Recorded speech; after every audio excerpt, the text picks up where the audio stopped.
Hello and welcome to our webinar, Doctors Going to Sweden, Part 7. And as the name suggests, it's Part 7, right? We have had lovely previous webinars, 6 parts, of course. And we've discussed various topics. So if you are into this topic, Swedish healthcare, settling in Sweden, then I think you will find the previous parts very valuable, as you will get lots of human-based insights. And otherwise, Doctors Going to Sweden is a webinar for all medical professionals. It's not only for doctors, even though today we're going to have a more doctor talk. And before we also get starting, guys, please mute your microphones and turn on your cameras, because we want to have a humanly possible conversation, right? You enjoy hopefully seeing me, and we also do enjoy seeing you. And the webinar will be available to review on our YouTube channel, as lots of doctors are busy with their shifts. So that's also an option to watch it on YouTube, as the other 6 parts. And you can also prepare your questions, as we will have a question and answer session in the end of the webinar. And then for those who do not know anything about us, we at Online Swedish, we are Swedish language school, and we are established in 2020. That we are, so to say, the child of coronavirus. That's what I always say. By that time, there was, of course, lots of online education, but after Corona, I think the education has been changed vastly, and online education in general, not only Swedish, is getting more and more popularity. And at Online Swedish, we offer Swedish language courses from A1 level, the beginners level, to C1 level, the advanced level. And we also have a medical Swedish course. Our certificates are recognized by Socialstyrelsen, which is maybe more interesting for healthcare professionals. And we have Swedish Conversation Club. It is open to everyone. Everyone is welcome, regardless if you are a healthcare professional or not. And we've been offering Swedish Conversation Club, like Språkcafé, since 2020. For 6 years, we have accumulated very big community. And I would say something bold, do a bold claim that we are actually the biggest Swedish language community online. And that's why there is no reason to not to join us, even though some of our doctors do protest in that matter, so to say. And for those who do not know me, my name is Robert Melvitz. And if you want to get in contact with me, here is my email. Both .net and .org is fine to join. And before we also start, I want to say something that we are indeed proud of in Online Swedish.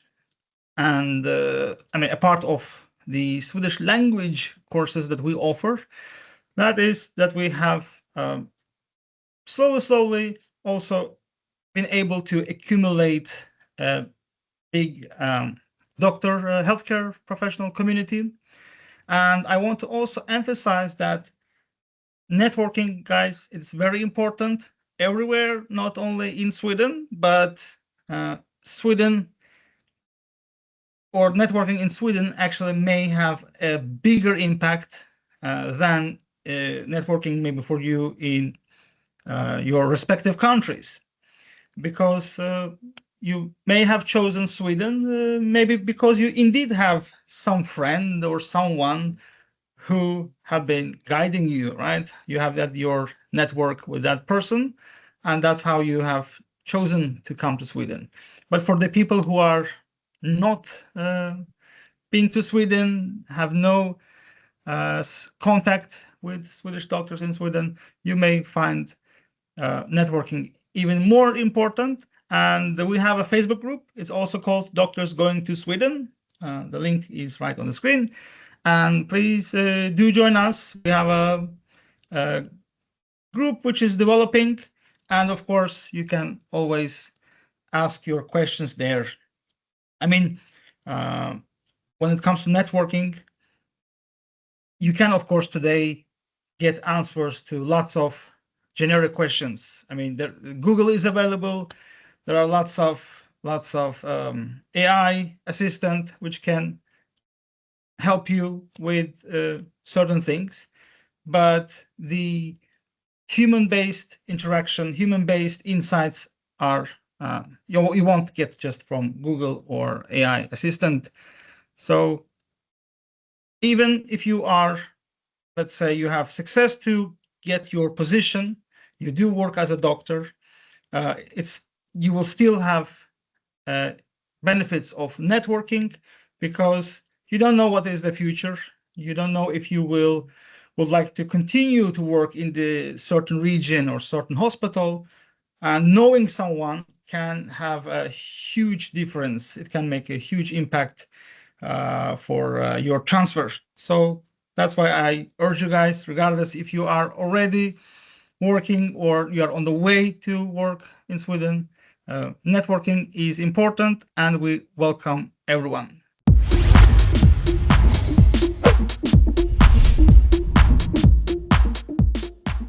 I'll start with saying hello to Robert. Nice to see you again. It's been a long time since we saw each other. It was really nice that you texted, and I feel that I don't know how much of a help I can be from my perspective, but I also know that if I was on the other side and people just wanted to hear anything at all for someone who's been working in the system in Sweden, and for someone who's applying from the outside, any information is like a good aspect, and like a picture that you can get. So I'll just share my part, how it was, and how it's going, so to say. So to start from, I was already living in Sweden before I went to Poland to study medicine. So I had moved to Sweden with my parents when I had to do my gymnasium, which is the 11th and 12th grade, so like high school. And then because I was not Swedish and I didn't do my education in Swedish, I went abroad because I wanted to study medicine. And in Sweden, it's only in Swedish. So I moved to Poland and I studied there. It was the Medical University of Gdansk. And I graduated 2024. And I was still unsure if I wanted to come back to Sweden or not. So that's why the no prep when I was studying in Gdansk. But ideally, if you're clear about where you want to go, it's always good to start before you graduate. So then when I moved here and then I moved back to Sweden, I came across Robert's class, which is the online Swedish class. And it was also recommended by a lot of seniors who were in my university and did the same class. So it was, I just joined that it's online Swedish class, and the Swedish classes here really don't help that much. It's very slow paced. It's for the immigrants who come. So it's not really meant for someone who wants to start working as a doctor specifically. And it's very slow paced. So for someone who wants to start working as soon as possible, you need to join an online class, because then you will find the pace that you need. And also Robert has the specific medical part of Swedish as well, which is really, really helpful. So we were reading a lot of medical topics in Swedish. And the class was so much fun. I would always look forward to joining the class, and all the people in the class had a lot of fun. And Robert creates a really friendly atmosphere. So it was a great time. So highly recommend. Obviously, you guys are already in the class, I'm guessing, but I always recommend to all others as well to join this specific class. So that was the language part. And as you all might know already, you cannot work in the healthcare department, in the healthcare system, without Swedish. Like it's just no go, because you need the Swedish fatigue to get in, to start applying in the first place. So once you get the certificate from Robert, then it's the Socialstyrelsen application that you have the Swedish betyg, and then you can get Legitimerad to work as a doctor, to work. So then you get that approved, which is depending on the person, it's fast or slow. Mine did not take a lot of time. It was within a week, I'm guessing.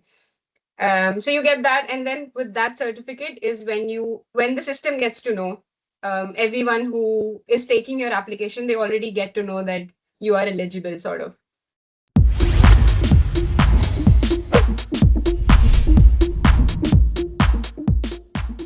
Application part is the most challenging bit, and it was for me. Language was, thankfully, because of the class, very easy, and if you're interested and the fact that you have to do it, you just put your effort into it. But getting a job is not something that you can really do about. Like it's just applications, and then it's a lot of patience that requires, and a lot of patience that goes around it. So it was really a challenging part of the journey. I would say I was really struggling mentally and with the patience, because I'm not a very patient person in general. So I live in the Region Skåne, so I live near Lund. So I wanted to ideally work in Skåne, but Skåne is also the most densely part of Sweden, highly populated. So to get into the system as an outsider, it's much more difficult. So I applied like everywhere, or to all the regions. So my application way was that I was also on a lot of the job application website. So obviously there's LinkedIn, but then there's more specific Swedish one, that is ledigajobb.se. There's Visby. So like job application website. And what I did was all the regions in Sverige. So I went specifically in the regions website and went into the healthcare department and applied in their regions websites. So every region has their own website. Every region website has a application for jobs, and then you can put the filter Läkare, Underläkare, sjuksköterska, whatever, and then apply through that. And you need to be very active about it, because you don't have a job and you want a job. So I was checking every day, and it's a lot of regions in Sweden. So it takes time. It takes a lot of patience. So after a while, when I was just applying, and I was not getting any response, so then I got really impatient, and then I was not only just replying the jobs that were showing on the page, but I was also going in every hospital's website, going in their departments, and then emailing all the HRs. So I think I did like all that you can do in terms of job applications, but then still, like, obviously no one's going to reply directly. Not everyone's so nice. Not everyone has the time. So what I started doing after like a few months in, I started calling everyone. So I was calling all the so mostly the people who are hiring, they are the Overläkare, or like the specialists in that department, and they're also the HR, the sort of like the recruiterare. So they have their names, and they have their emails, and they have their number as well. So I started calling everyone, and now I know that the like the departments I want to work in, and I know the departments I really don't want to work in. But at this point, when you're desperate and you just have to get into the system, and any experience is an experience as an outsider. So I was calling every department, and I was saying, like, I'm really interested to be a surgeon. Like, I really want to work with you guys. I've heard about this hospital. I know, like, you guys have a great environment. So they just talking all good things about them and telling them how interested you are to work with them. And then because I was calling, then they sort of remembered me. Otherwise, I don't think I was getting anywhere with the applications, because the amount of applications I was making, like, it was crazy amount, and I was just like really in a bad place, because I was not getting any response. So when I started calling them and I was telling I was like bullshitting, to be honest, to every department. I was calling like the eye specialists, I was calling surgeons, I was cardiologists, neurologists, and telling every department that, I'm so interested to be this all my life. Ever since I was born, when I thought of being a doctor, I wanted to be an eye doctor. I wanted to be a specialist, general medicine. I wanted to be a cardiologist. I told everyone that. Because they need to realize that if someone who has not worked in the system, if they want to take you, you need to be something either really interested or like you need to do something different. For the people who are working, who are studying in Sweden, for them, I've realized it's so easy to just go into the system, and for them to be an Underläkare and then Åte or Bete, they don't have to take an extra step. They don't have to do anything. It's their place, sort of. So like the system works like that for them. They're studying here in the same country. They get like there's a clinical part, so they already go to these hospitals, and then the doctors sort of get to know you. And then later on, once they've graduated, before they graduated, they start working. They already get an Underläkare job before they've even gotten a degree, and they start working, and then they start getting the like after graduation job as well. So they start working as a Underläkare. They directly sometimes get Åte, and then they can just like go on the ladders. Like it's really not a hard step for them, and it's easier for the people who are in the hospital to take these kids, because one, the kid has a clinical experience in that hospital. Two, the kid has been working in their hospital in the same, to say like the kid has been studying here, working here. And then three, that like it's just easy for them. You know the person, I know the person, that's great. You want a job, we have a job, take it. But for someone who is outside the circle, and if you want to get in, so you have to take that person's place. You have to go the extra mile. So I think like calling these people and like really actively emailing and telling them that how interested you are and how you really want to work with them is like really key in my perspective.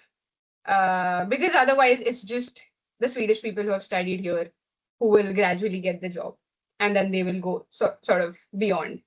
So that break in is what is the biggest challenge, so to say. So when you come from outside to start working, that was the biggest thing. So now, for someone who has studied abroad, Underläkare, so it's like a junior doctor job. It's very, very crucial, very essential. I don't think they would give Åte or Bete directly in any case. So you always have to do the Underläkare job. Sometimes some people have also worked as nurses, so sjuksköterskas. And that's fine. Like every experience is an experience. It counts. So nothing wrong in that. Depending on the department that you work in, it's meritable at any place. So you have to do the Underläkare job, get some experience. In my point, it depends on where you have worked as an Underläkare for them to consider you for Åte as well. So sometimes if you're lucky, in 6 months you apply for Åte, they'll take you for Åte. Sometimes you have to work a year. In my case, they told me that I should work more than 6 months. So I have like a 1 year extension, so I have to work 1 year and then I can get my Åte.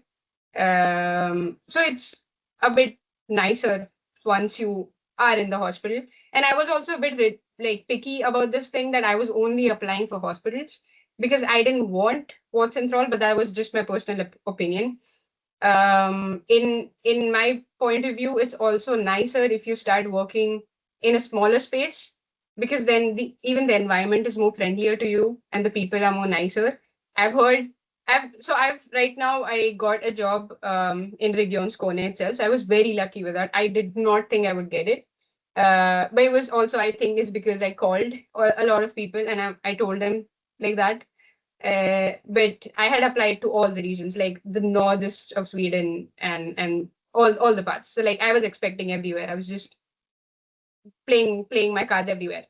So I got in Region Skåne, and then I was only aiming for the hospital, so only the sjukhusets.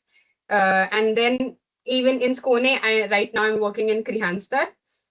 So it's a relatively big hospital, but not the biggest. The biggest are still Lund and Malmo.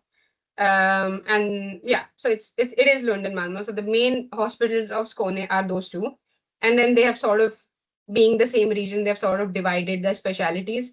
So our hospital is mostly general surgery specialists, and stroke and everything, but they still have other departments. In Lund, you'll find all these subspecialties. So like there's oncology, there's neurology and all these things. So there's all neurosurgery is only in Lund. Then there is so I've realized like Sweden has sort of split up their specialities as well in terms of which hospital has the most doctors and working specifically for that. So like burn patients, I've learned that is only in Linköping and Uppsala. So it's a bit like that. So later on, once you once you want to choose your specialization, so these factors come in play, because then you'll have to specifically apply for those hospitals, and then it's very picky in terms of how many places they have and how many people are applying. So in that way, it differs, but not a now problem. So to start, when you get the Underläkare, and then you start working, I got in Skåne. And also one thing is that every region in Sweden has a very messed up thing, that everyone has a different system. So it's the journaling system, which is also an added challenge in our life. But that added challenge comes to most people if they move regions as well, because every region has a different journaling system. So if anyone's changing their region, also they have the same problem, so they need to sort of get used to it. Skåne uses the journal systems called Milior. It takes a while to get a hang of it with how we. So remisses is a thing. So when you want to request for some CTs, X-rays, when you want to request for any other specialty to come to your department, and like right now I'm so much in Swedish that I forget English words.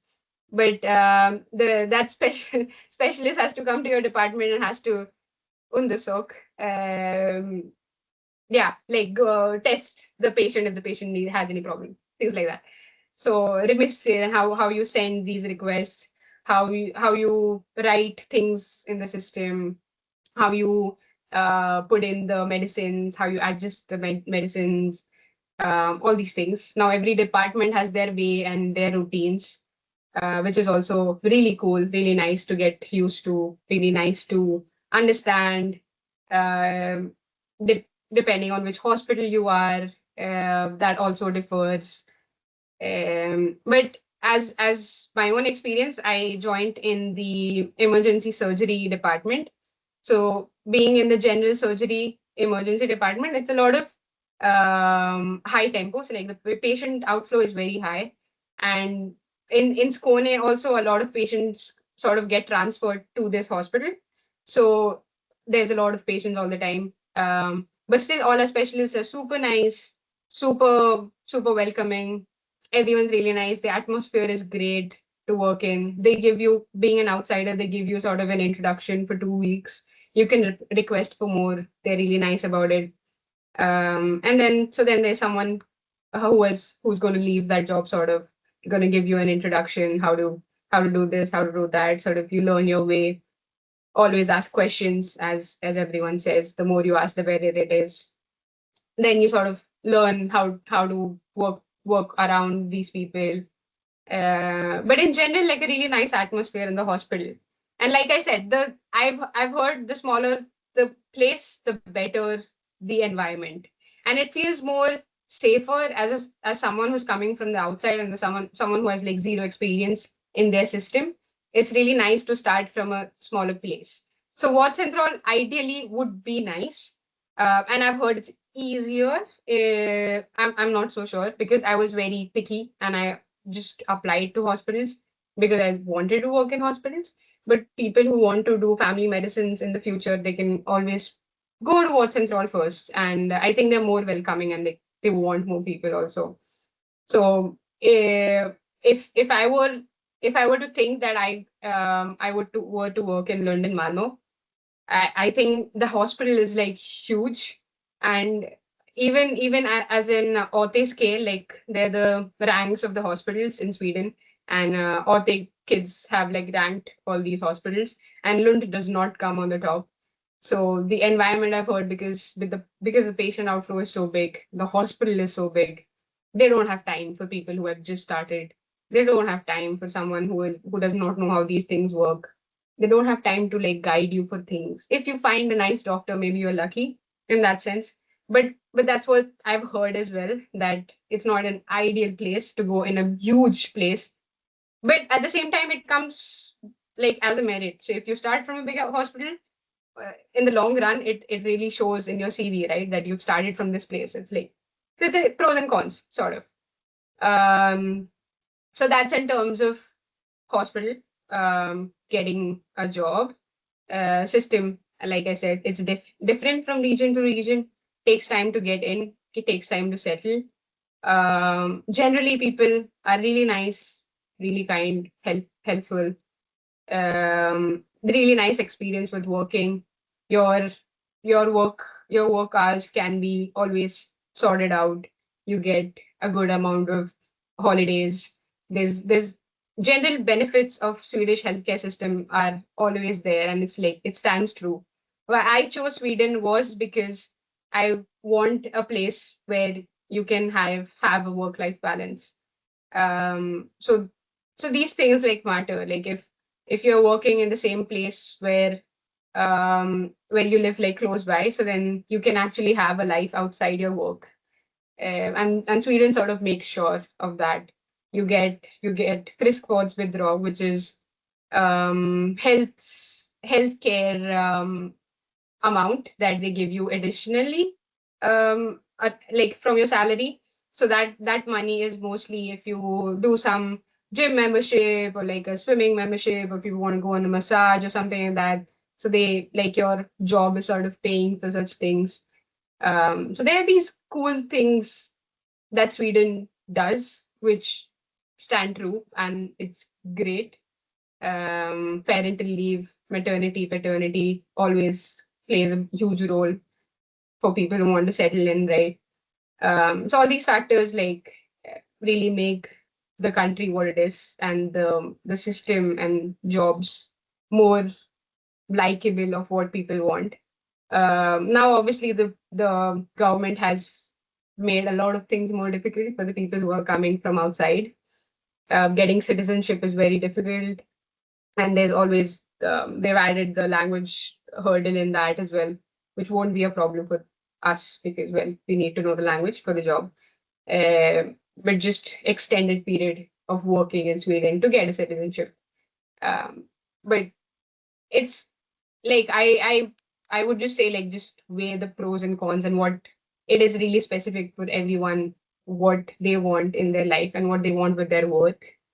But in general, like everyone, as a job experience, I think after crossing the hurdle of one getting in the first place, and two the system and the journaling system.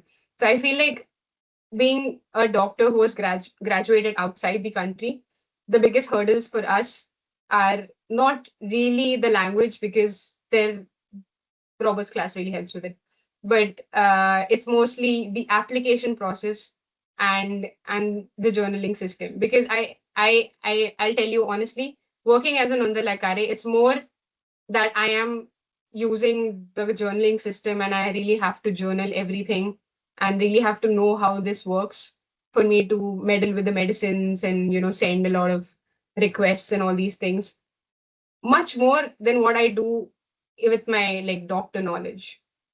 Like you always, depending on which department that you are working in, and depending on the department that you start your Underläkare job, your role is really going to differ. I have friends, like colleagues, who have been working in Shell, so like the arteries and vascular surgery department, or the breast surgery department, or colorectal department, or ovary gastro, so like upper GI tract surgery.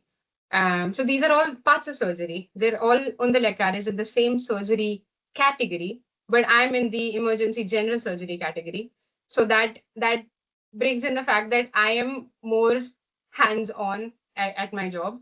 So I really have a lot of patients who are coming in and going. I really have a lot of requests that I have to send in a day. I really have my specialists who are in the operation room, so not in my contact. So I have to really like handle in the department all the patients if anyone's like suddenly dying. So it's like really up to me, which does not happen in a lot of other departments. Vascular surgery department would not have a lot of patients in the department. They just come for the treatment or maybe stay a day or two. And it's sort of like relative to where you start working and how your job is really going to look like, depending on where you start working. But in general, I think it's just these two factors that just take time, a lot of patience, and I would all in all recommend like really calling everyone, because otherwise it's people who have been outside and want to get in the system. We really don't stand out, and I don't know how else would they really take the extra step for someone who needs extra work from their side as well, for them to hire us instead of an easy Swedish kid who knows through and through of the system and who can easily get that job. So I think that's my 2 cents on these topics. Anything more I should talk about, Robert? Anything I missed out on? Dr. Aakanksha, you've been indeed so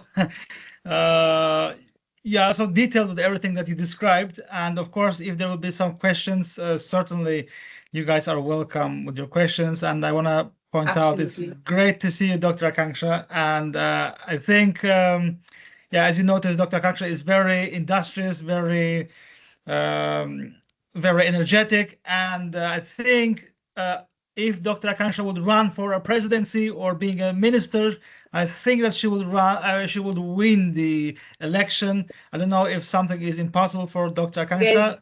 Robert has always been a bully and always will be a bully. He has been like that to me since the first class. I don't know what I've done to him. Why are you bullying me, Robert? I think Dr. Harold has something to say on that matter. And also, Dr. Aakanksha, indeed, thank you very much for encouraging and saying the positive sides about working in Sweden. Yeah, we have, yeah, sometimes when I talk to people in the classes and we have, you remember the course Swedish for Professionals, one may get the impression that I discourage people to come to Sweden, but that's not true. Indeed, there are some good things about working in Sweden. And cons, of course, I mean, nothing is perfect, we know that, but there is a reason why people do come to Sweden, doctors, and Dr. Aakanksha has emphasized it. It is the work and life balance, first and foremost, and then there are some benefits as getting massage, for example. No, but there's also like in other countries, if you not just like the holidays and paternity, maternity leave, work-life balance. There's also like if you work night shifts, you get like a compensation with a day off, or they sort of plan your night shifts also very accordingly.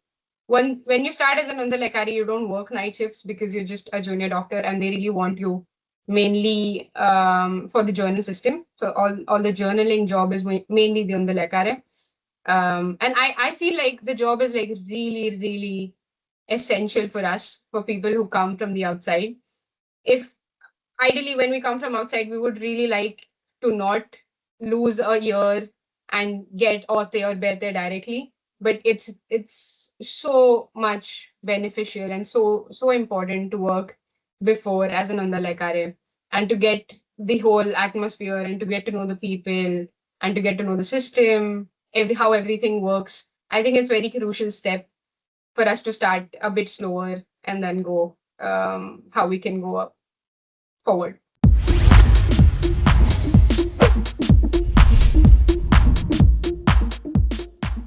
And Dr. Aakanksha has prepared for us her 5 lovely words. Dr. Aakanksha, do you remember them, or shall I remind you which words? What do I have to say about it? Should I just explain them, or? Yes, exactly. Go through those five, those words that you have nominated, and of course, if you can say why you have chosen particularly these words. Okay. So my first, not a word, but sort of a say is Swartat Seya. So whenever I go to a patient, I've seen a lot of my specialists do it, right? So I'm learning a lot of patient talk through my specialist. And that's also a thing. A lot of things that you learn in proper kind of way, like the proper Swedish that we learn, and the spoken Swedish is a lot different. So, and also the medical language is also quite different. So when we learn the medical terms in Swedish, they have a lot of similarities to Latin and English. So it's not really difficult for us. But when I have to explain the same thing, like an inflammation in pancreas, like a pancreatitis, I have to explain this. If I have to say this in Swedish, it's pancreatitis. But if I have to tell it to a patient is not going to understand pancreatitis. So then I have to explain it in a patient-led språk, which is information i buksbokskörtel. So it is a completely different area, and it takes, like, you learn with the way you go, and you learn more with the place that you're working in, the department that you're working in, sort of.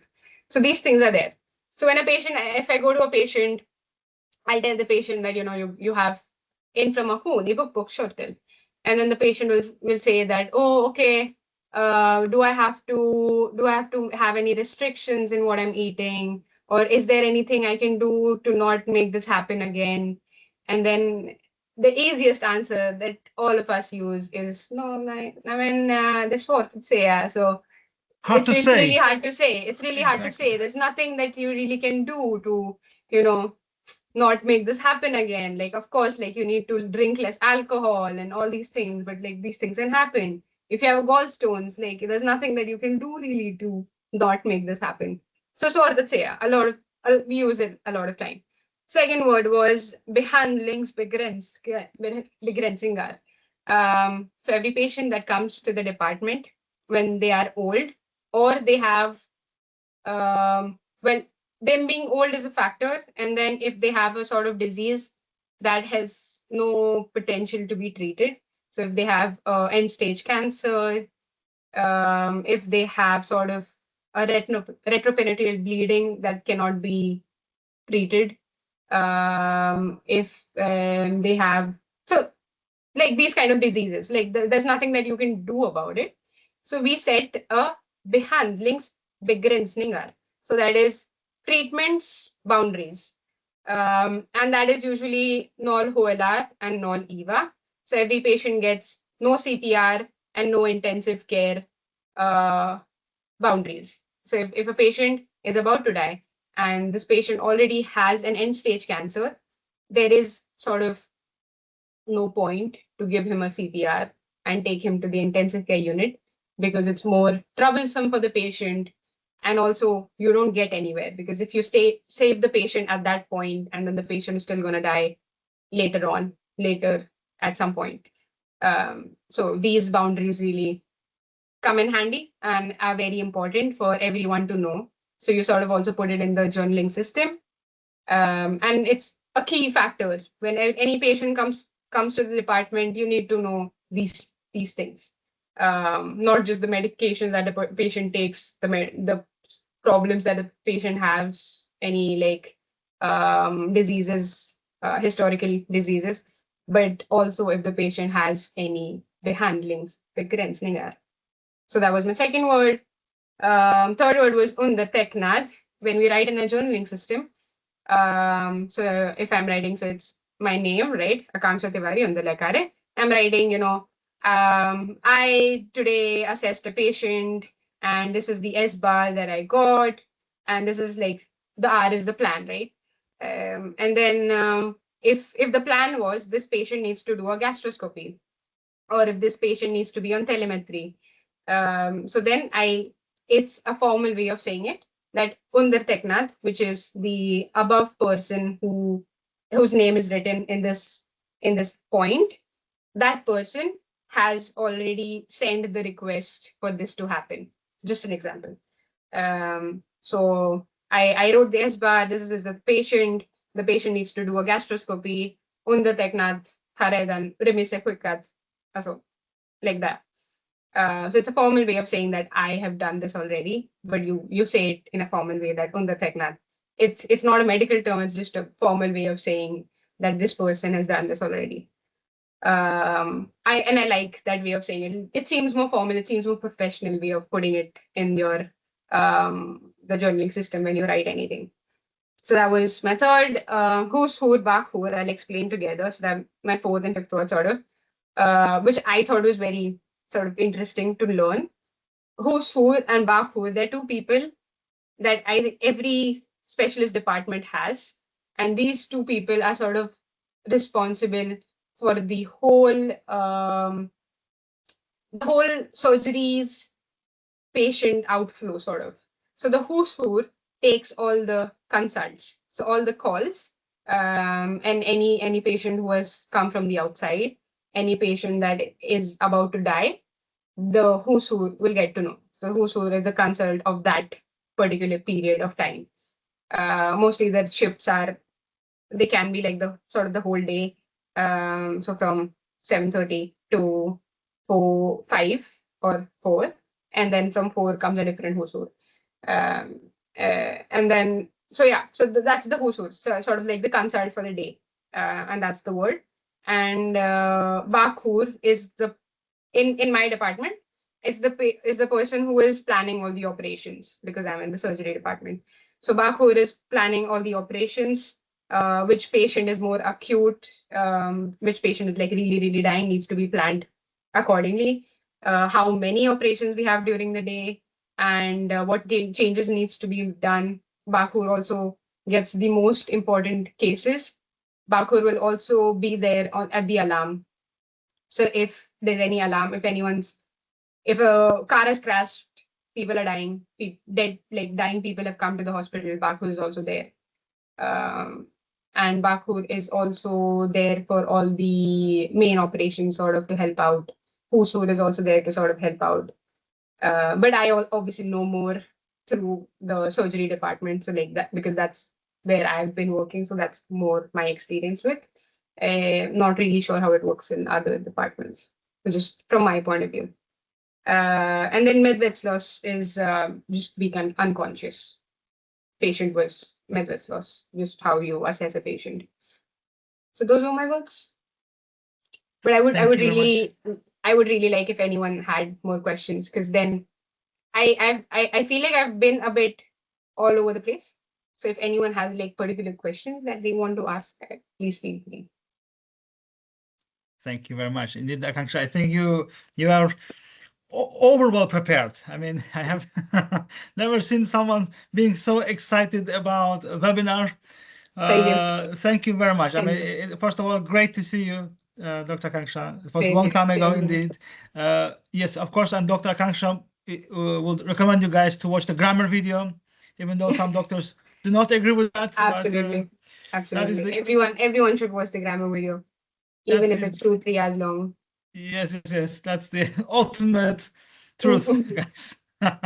Thank you very much, Dr. Aakanksha. And of course, guys, please think about the questions, and we will return to Dr. Aakanksha if you will have some questions. And then if you guys have if nobody is protesting, then we will go with Dr. Erinda, simply alphabetically. And Dr. Erinda has also a very interesting pathway to Sweden. It's different, and of course, I will not spoil. Dr. Erinda, the word goes to you.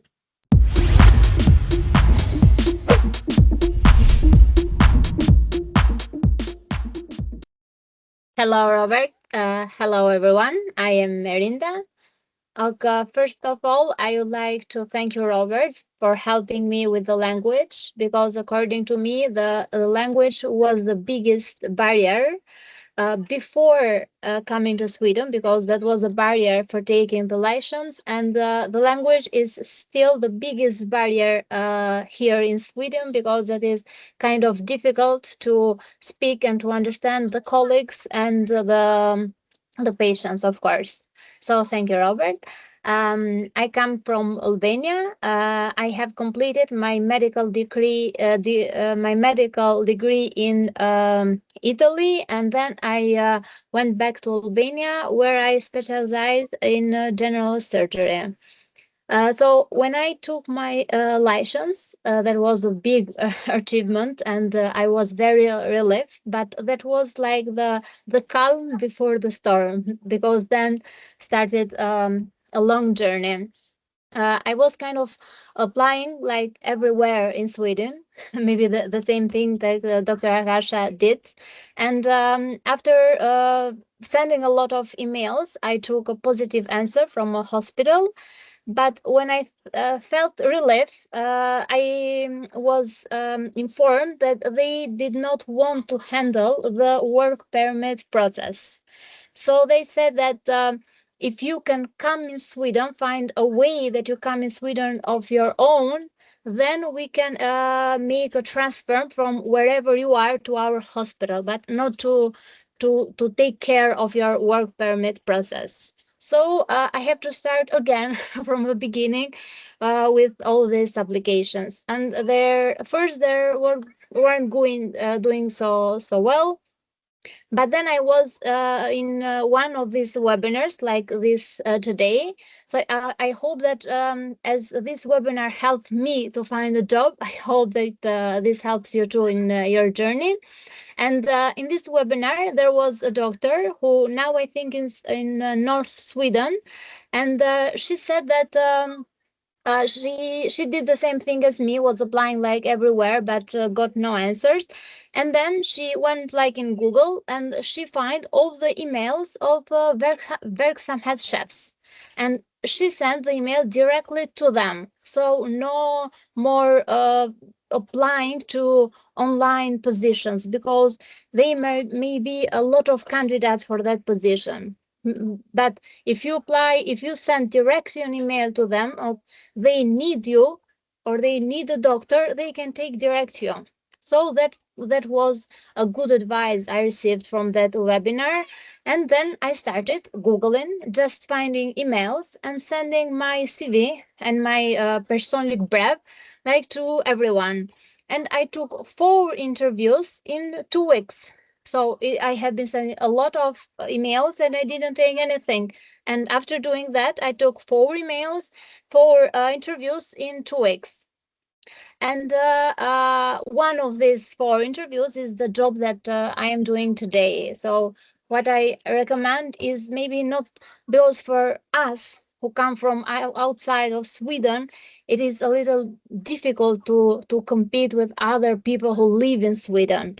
So send emails direct to them is, according to me, the best thing. And another thing that I will like to emphasize is something that Dr. Aakanksha did also, is that do not apply as Läkare, Läkare, or Läkare, because these things will be so hard to take. But what you should do is to apply as Underläkare. So always as Underläkare, because even the doctors who have studied in Sweden, they have always worked first as Underläkare. So here you cannot do a BT or ST also work as a doctor if you have not been before an Underläkare. Coming from outside of Sweden, when they do not know anything about you, about your language, about your knowledge, nothing at all. Can you listen to me? Yes. Okay. Okay. And when they don't know anything about you, probably they will not accept. So just Underläkare, only Underläkare. That's the biggest chance you can have.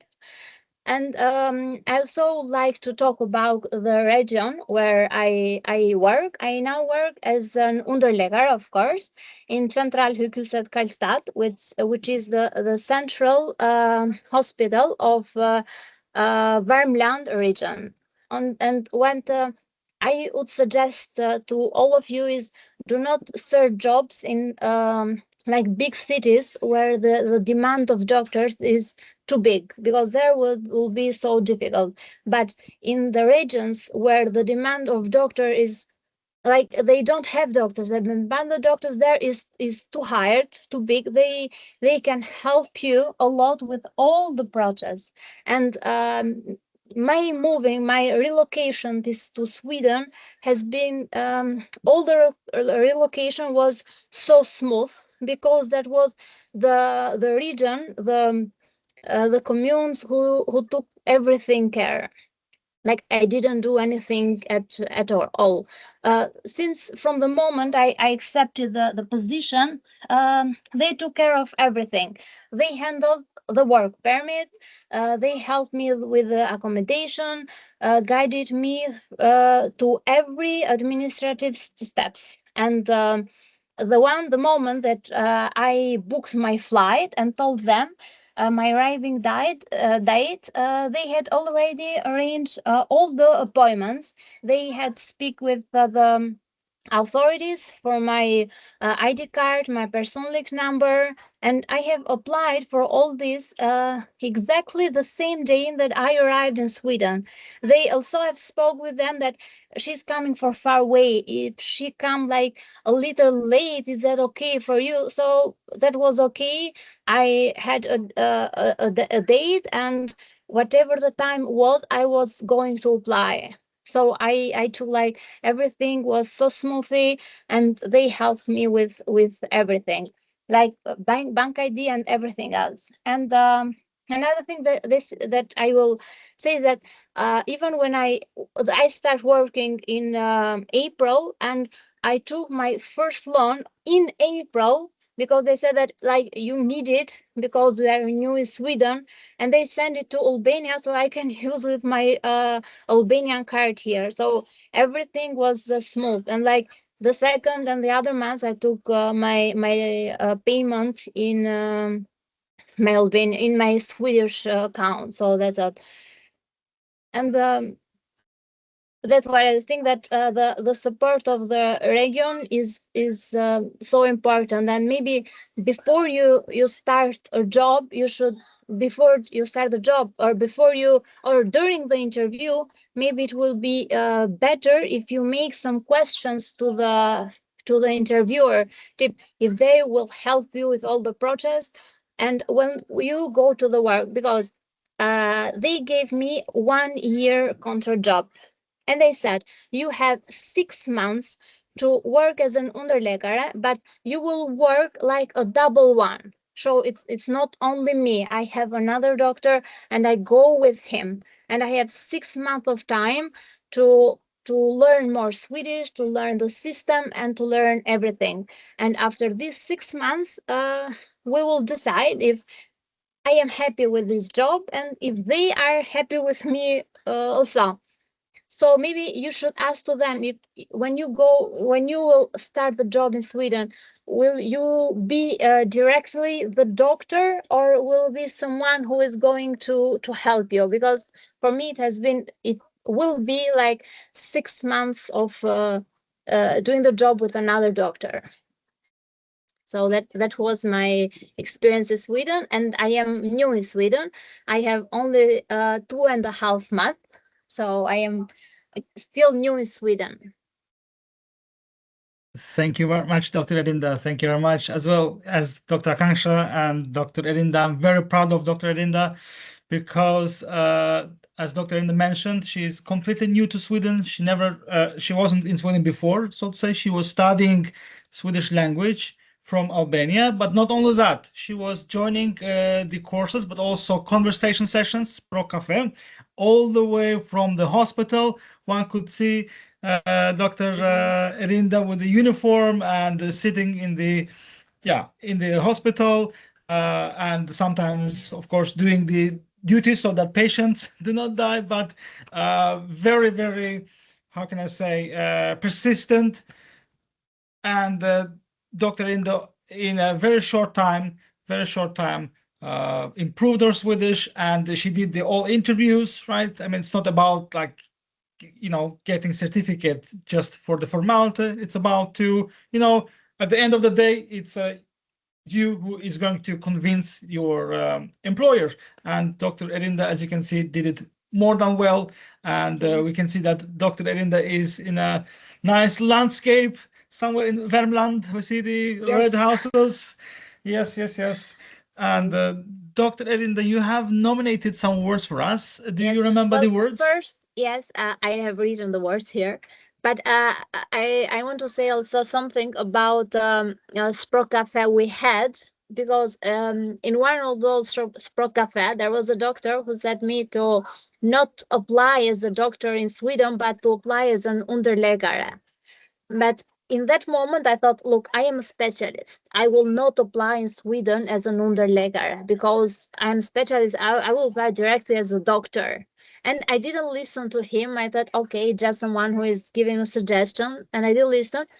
But now that I am in Sweden, I see that everyone starts as Underläkare. So if the Swedish doctor start working as an Underläkare, we that come from outside cannot work as a doctor direct. And it's a helpful journey also.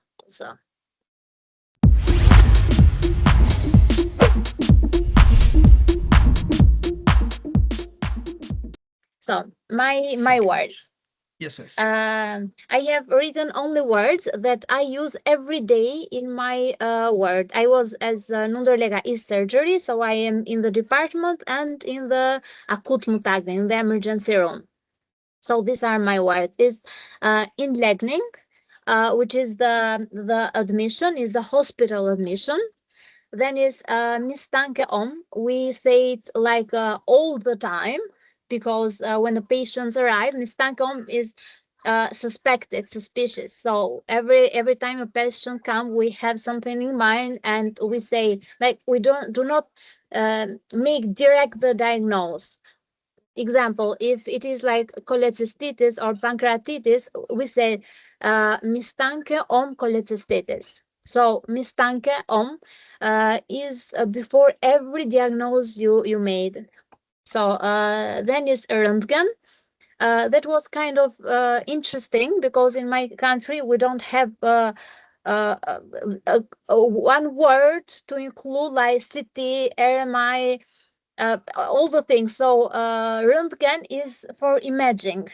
It doesn't mean what kind of imaging. So if a doctor say you will do Röntgen, means that you will do an examination, but kind of maybe I have not decided yet if you will a CT or an MRI. There is only Röntgen.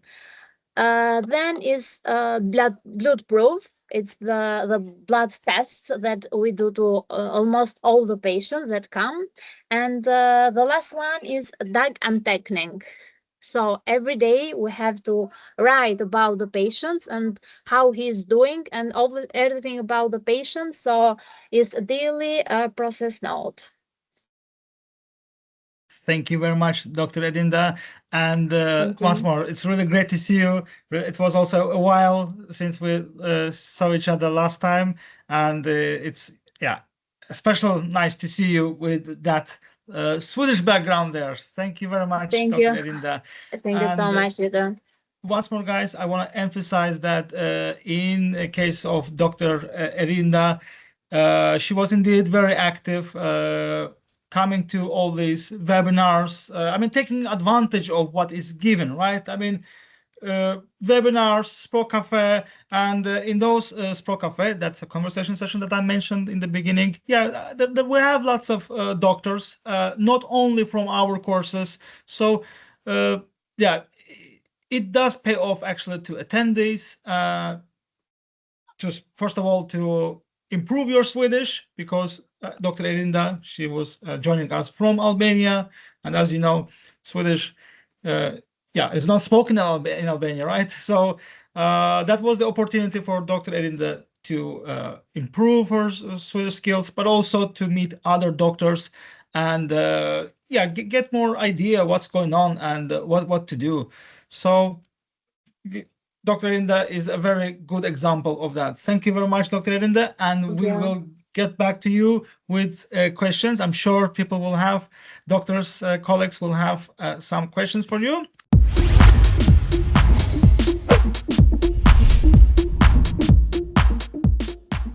And then we go with our Dr.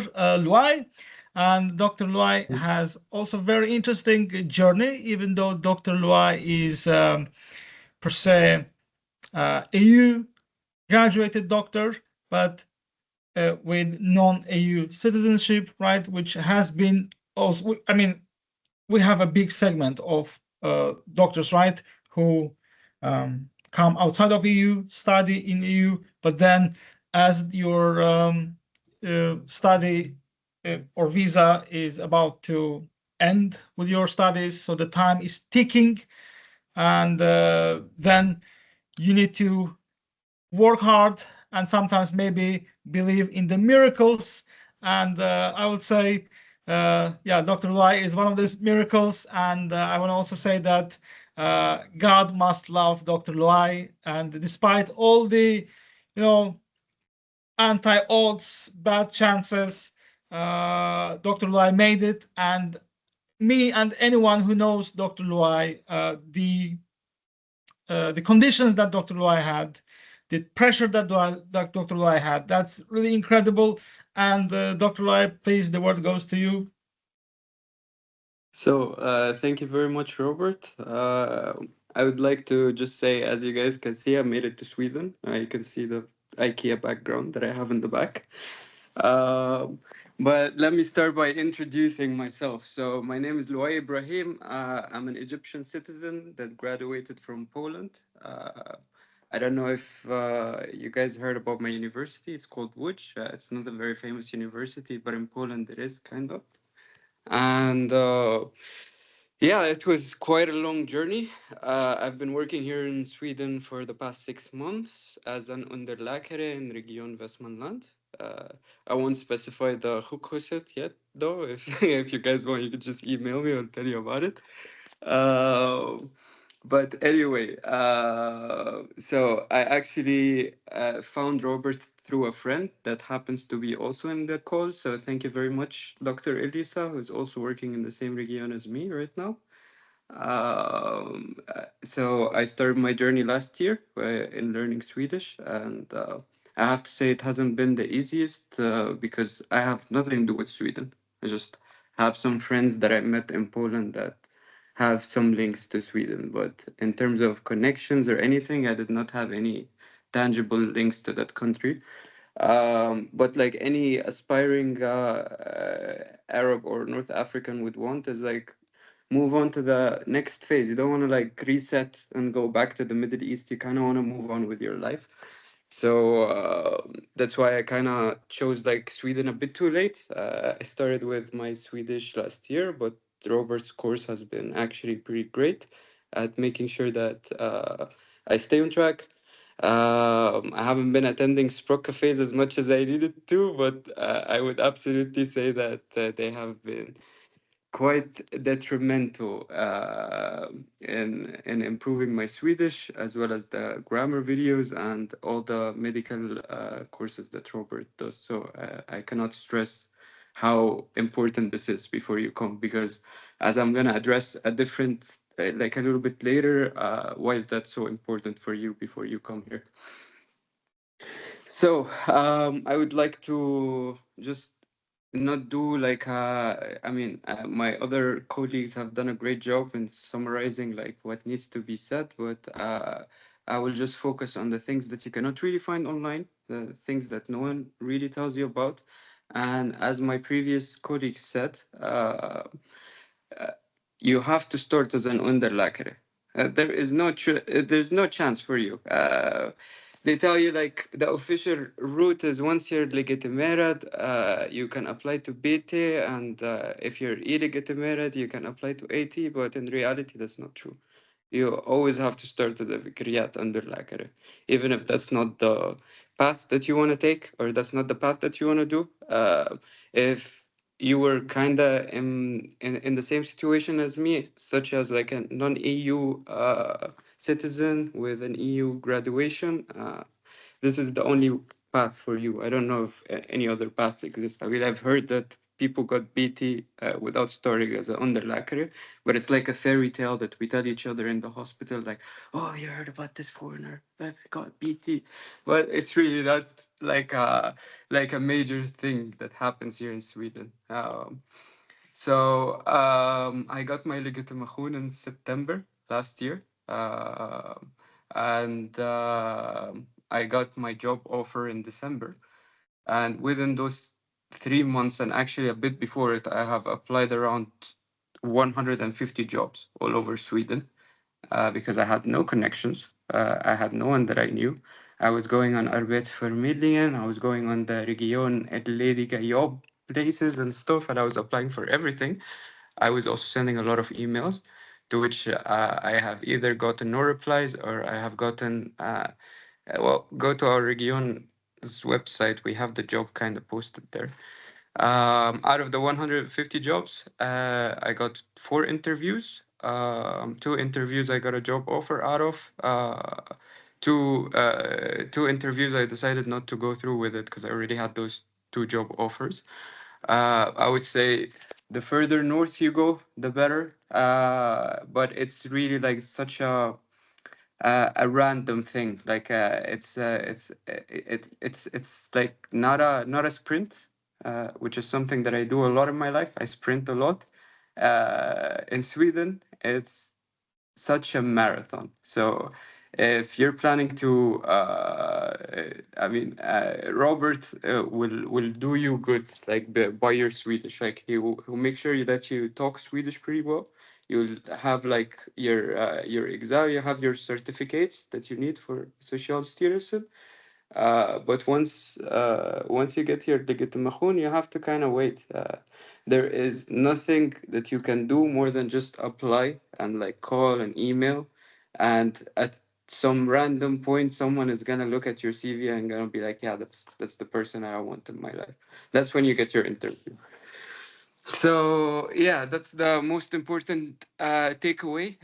Is that like if you don't have connections, it's really difficult. It's really a marathon. You have to be patient. Don't think that okay, I'm gonna learn Swedish in 3 months or like in 2 months, and I'm gonna get my Legitimerad. I'm gonna find a job within like 2 or 3 weeks. That's not gonna happen. Maybe you've been touched by Maradona's hand or something, but it's not really a realistic expectation from the Swedish healthcare system.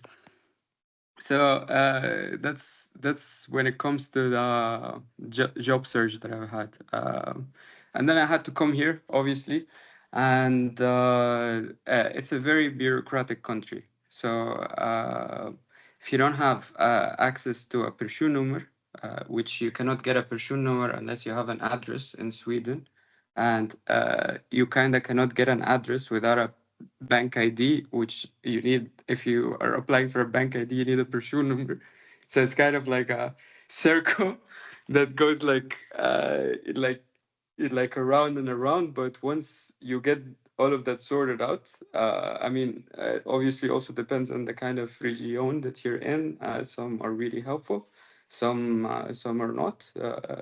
But once you get that done, once you get the final step of the BankID, and you're like, wow, I have access to online like Swedish government kind of things.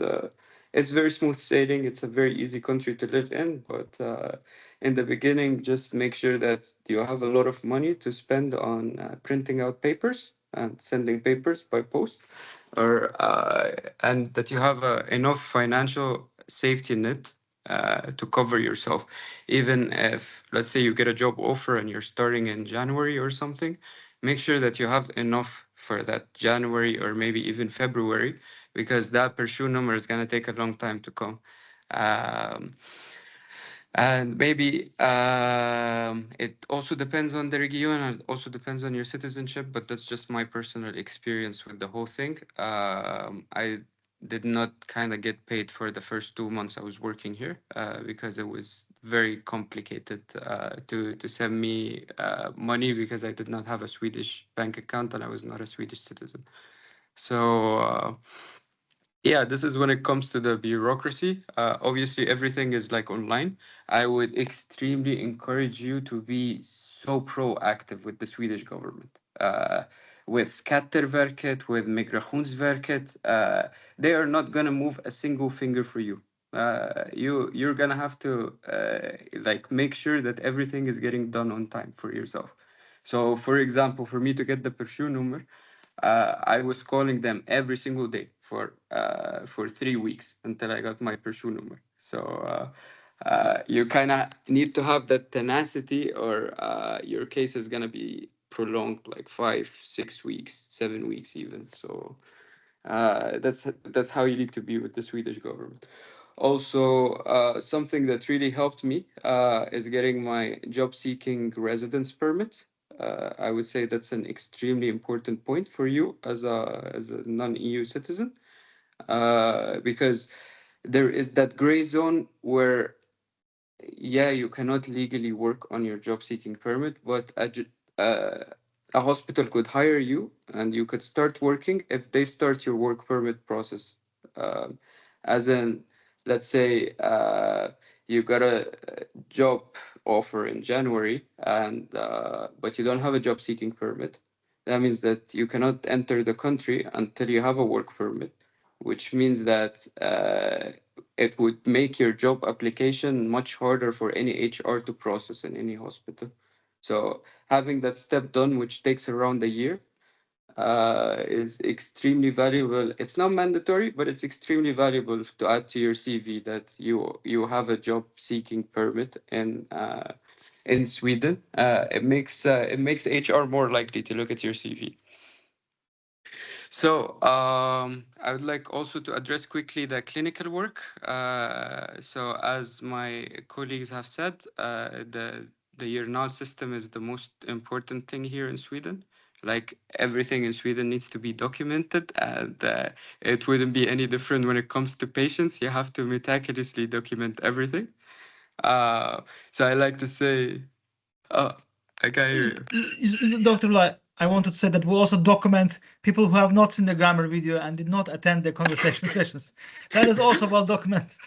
Yeah, exactly. It's like written in a coordinate system, so guys, make sure you watch it. But yeah, so with the coordinate system, obviously it differs from a region to another. I would even go past the point to say like it even differs from one hospital to another in the little things that they do stuff. But generally, if you have proper understanding of Swedish, you're lucky that, let's say, the tempo of the department you're working in is not really high. You can get into the Erinda system pretty quickly. But something that there is no course, maybe Språk Cafe actually, but no course could ever prepare you for is Sweden has an aging population. No one really thinks about this, but with aging population, there's a lot of hearing loss. So imagine you, the foreigner, coming with your Swedish into a new country, and you're trying to discuss, like to have a conversation with a patient. And first of all, your dialect is terrible because you're not born. You have not been attending Språk cafes, and you're not born in in Sweden. So, or you don't have any like Nordic links whatsoever. You walk in and you're like, oh, hur är läget? Jag förstår inte vad du säger. Then you have to be like, hur är läget? So you have to really speak slowly. You have to speak like with the very clear phonetics, and sometimes even you have to write things down for the really like mad hearing loss patients. And it's not being really talked about a lot, but even if you're talking Swedish like Ibrahimovic, if there is a hearing loss, there is a hearing loss. It doesn't matter. And it's actually quite common because that's something that shocks me, is that people here live to 96, 97, 98. So yeah, yeah, get your get your screaming on point, gang. And yeah, if you've already worked as a doctor or a specialist in a different country, I would say it also depends on the country, but let's take Egypt as an example. It's a very high tempo kind of environment. Poland as well is extremely high tempo. Sweden is very slow in comparison. So you have to kind of like bring yourself down. I guess also depends on the department you're in. But I'm in an internal medicine department. And also depends on the hospital that you're in. How many competences do you have in that hospital? But you kind of have to accept that everything here is logo. Everything here is average. Everything here is going to take time. You might be kind of motivated to do things based on your quality or based on your clinical competence, but you might not be able to actually like get to do that. So just take it ta di lung. Yeah. Take a minute, think about it, and then leave it be. There is only so much that you can do, and this kind of was something that's hard for me to accept because like I would always want to go above and beyond. We're dealing with patients, we're dealing with human lives, as goofy as this sounds, but like you kind of have to take yourself kind of seriously when it comes to this.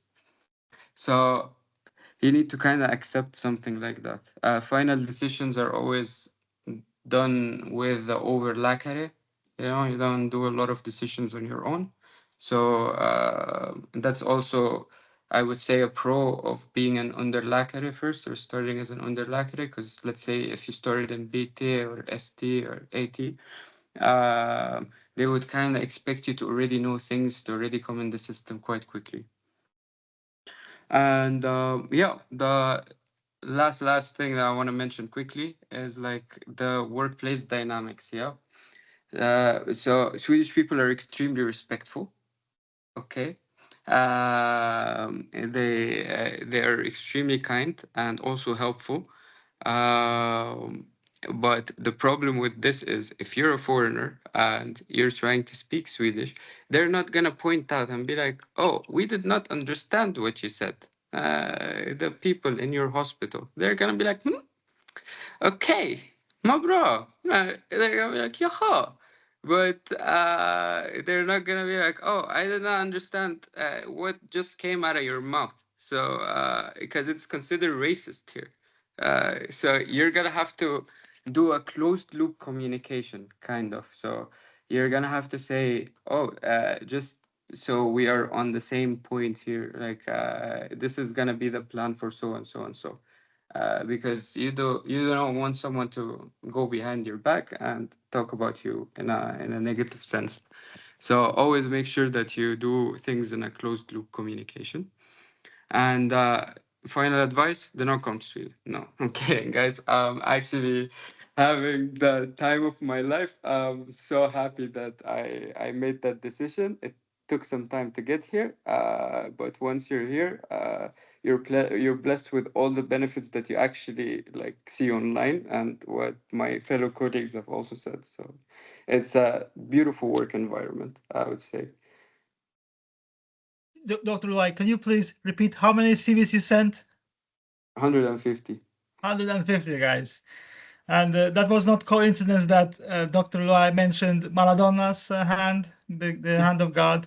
And yeah, I say, yeah, everybody who knows me, I always say Loay has the God's hand above him. God loves Loay. But it's not only just, that God loves Loay. Loay is indeed, that's a bestialic number. 150 CVs, that is... it's a huge number, and all the other work that Dr. Loay has done to pursue his dream, despite the time was ticking, the visa pressure, and all the other things. Dr. Loay, I had just one editorial question from our doctors, and they were asking, what should non-EU doctors ask employers before accepting a job? If there is something. Yeah, first of all, if there's other Underläkares there, if they have experience with hiring foreign Underläkares, and whether you have a a time with your handledare and how much time do you have with your handledare. Obviously, if they whether they do work permit or not, but I would refrain of mentioning this early on, especially in the application process, because that immediately puts you at a disadvantage. They're gonna discuss your CV with HR. HR is gonna be like, hell no, this is gonna take like 2 hours of my day. I ain't gonna do none of this shit. So don't don't do that.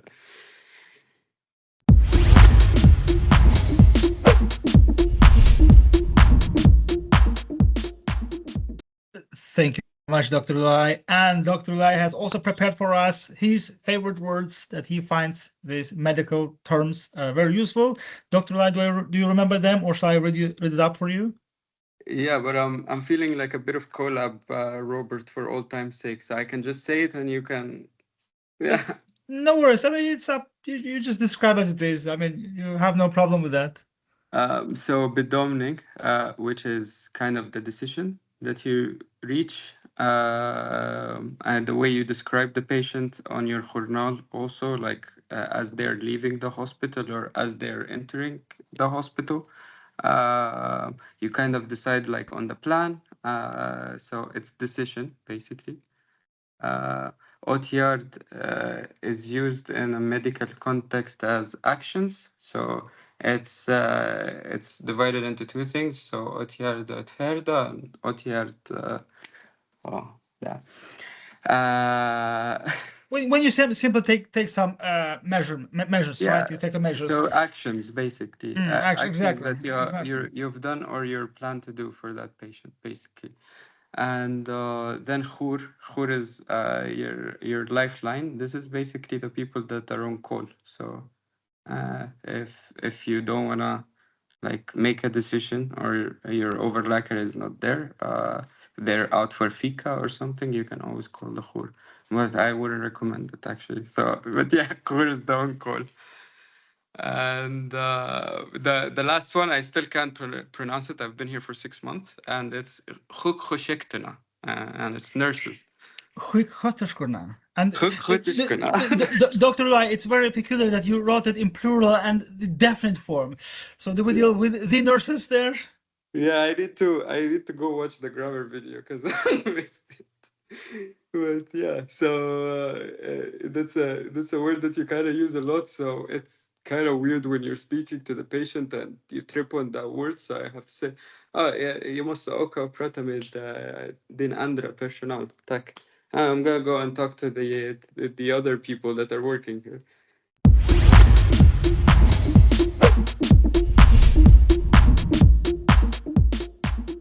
Yeah, I have a question for Dr. Loay. So I'm in a similar boat with you, as in EU graduate, but also a non-EU passport, a UK passport. So I think I'm a similar boat. As you know, the UK left the European Union. I was just wondering, in terms of what was the process time from when you got the job and when you got your work permit? Was it a long process? Did you wait a few months, or was it quite quickly?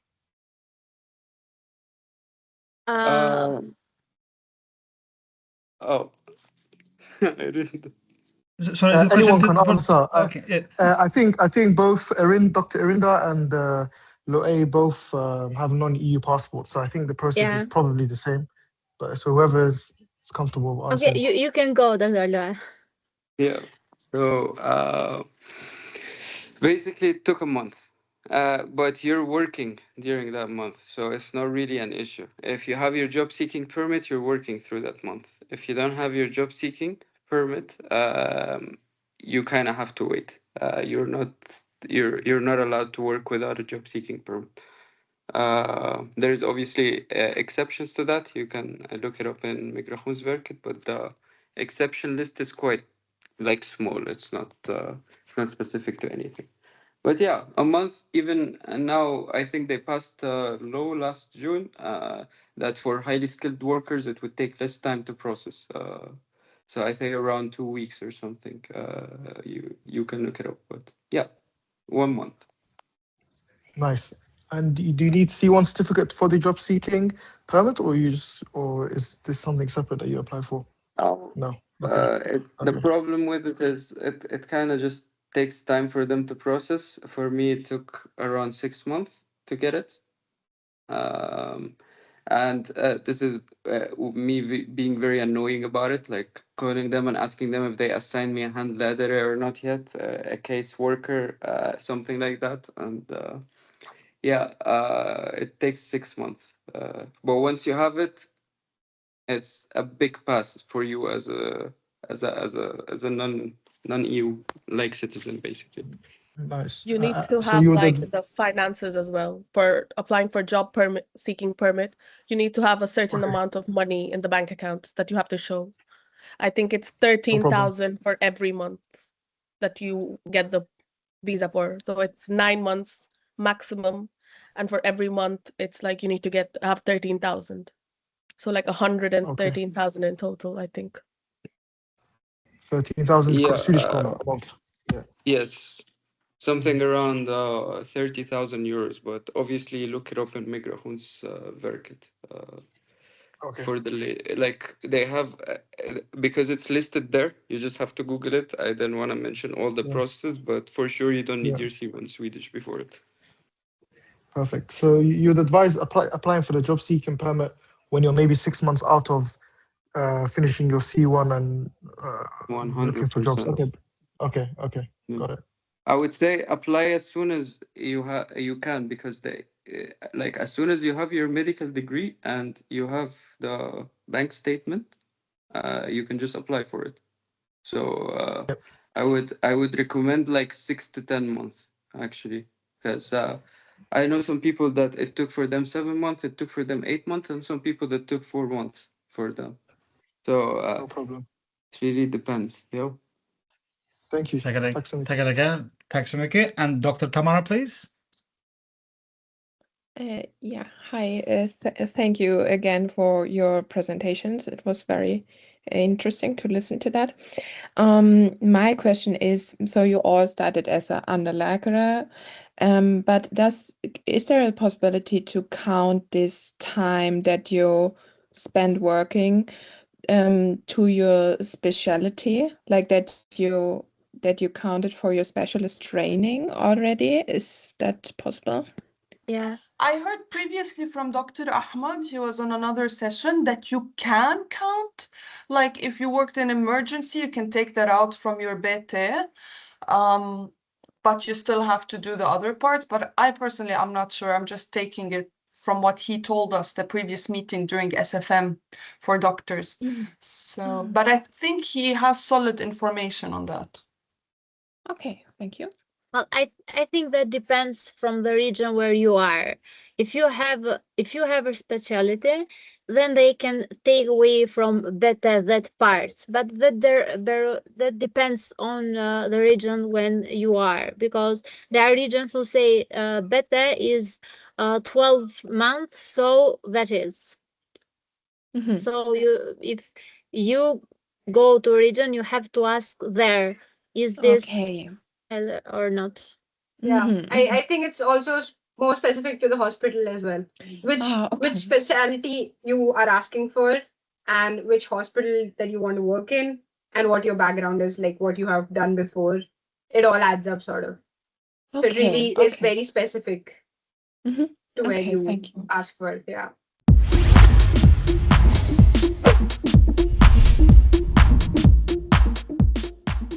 Yes, hi. I also had a similar question to Hassan about the work permit, because I have a non-EU passport, but since I graduated from Latvia, I have a job seeking visa for a year now, but it's the Latvian one. So do you think it's best if I apply for a Swedish job seeking visa, or can I still apply like with my Latvian job, because it's still an EU residence, like job seeking visa? So should I convert it to a Swedish one, or can I still apply with the Latvian one? Great question. So I actually had a job seeking Polish residence permit. That did not work in Swedish. You cannot convert it. This is a process, and that's another process. It's not a requirement explicitly from jobs in Sweden that you have it, but when it comes to making your work permit after you have passed your interview with them, uh, it's a decision that's gonna weigh big time on HR whether they really want you there or not want you there based on whether you can start working as soon as possible or not. So when they're doing an interview, they're usually looking for someone to hire within the next 4 to 6 weeks maximum. And if you cannot work after 4 to 6 weeks, it will definitely weigh on them whether they would want to hire you or not. That's why it's a huge advantage. It's not mandatory again, but it's an Right. advantage. Okay, thank you so much.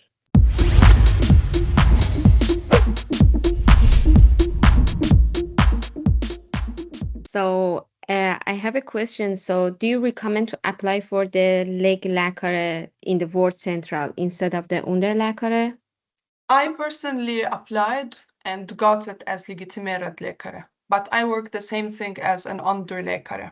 Okay, maybe, and I'm not sure, but the pay is a little bit different. I get a little bit bump above the Underläkare because simply I have the legitimation. But when I contacted them, I'm like, yeah, Legitimerad, Underläkare, anything you want. So they put me as Legitimerad. So apply to everything. Okay, and during the working, for example, as the Läkare in the Ward Center, can we apply for the beta also? Yes, but first finish what the contract of Legitimerad and then you apply to beta. Okay. Because I heard that in 2027, so all of the Swedish are going to beta also. So there's more competition in the getting the beta. That's Yeah, why I'm asking. we're all under the hydraulic pressure at this moment with that. Yeah, so we're all hoping to get our beta soon. Just whether it was Underläkare or Legitimerad Läkare, finish your small job contract 6 months, and before you finish it, already apply for beta and hope for the best. Yeah. Mm-hmm. Yeah. Thanks. Sure. Yeah, also, I don't know if it's the same for all the regions, but Läkare, if it's not BT or ST, you're an Underläkare. Like my name in the journal system says Legitimerad Underläkare. It's just, it's a title thing. It's you're either illegitimerad or just Legitimerad Underläkare. But I think if it's same in all the regions. It is like that. But Legitimerad get more salary than Yeah, that's illegitimerad. the only difference. Yeah, the That's the payment only is difference. the only But difference. the job is exactly the same. Yeah. Yeah. Tackar. Yeah, it's also great to hear Dr. Alisa, that Dr. Alisa is also here. Dr. Alisa came to Sweden relatively newly, and we promised to go one beautiful day to eat the Swedish Max burger together. And Dr. Alisa, we're also going to anticipating you in a soon webinar when Dr. Alisa gets more insights about working in Sweden. And I see so far we have another questions by Dr. Saif and then Dr. Hassan, please. Dr. Saif, please. Robert, you didn't eat Max with me. I'm going to remember that when I was in Stockholm. Dr. Saif came to Stockholm, but he went to the other way, the other path. Yes, we will speak more about that, Dr. Saif, in the lessons. So all of you guys who work as Underläkare, with the salary you earn, how do you guys, like, is it manageable, like renting an apartment, living costs? Because in the UK it can be tight sometimes. So I'm just curious, like how it works out with like actually living there on the Underläkare salary, like on your own, unless you're living with someone. But yeah. I am an Legitimerad Läkare which works as Underläkare, and I can say that the payment of the doctors are high, and it's more than enough for all the things that you need. I think it's also like you shouldn't go by the exact amount that is specified as a loan, because you do get a bit more with the weekends that you work in, and if you work a bit extra time. So those added money also make a difference. So in your hand, you do get a bit more. Not like more, obviously they cut the taxes, but you still end up more than you anticipate, per se.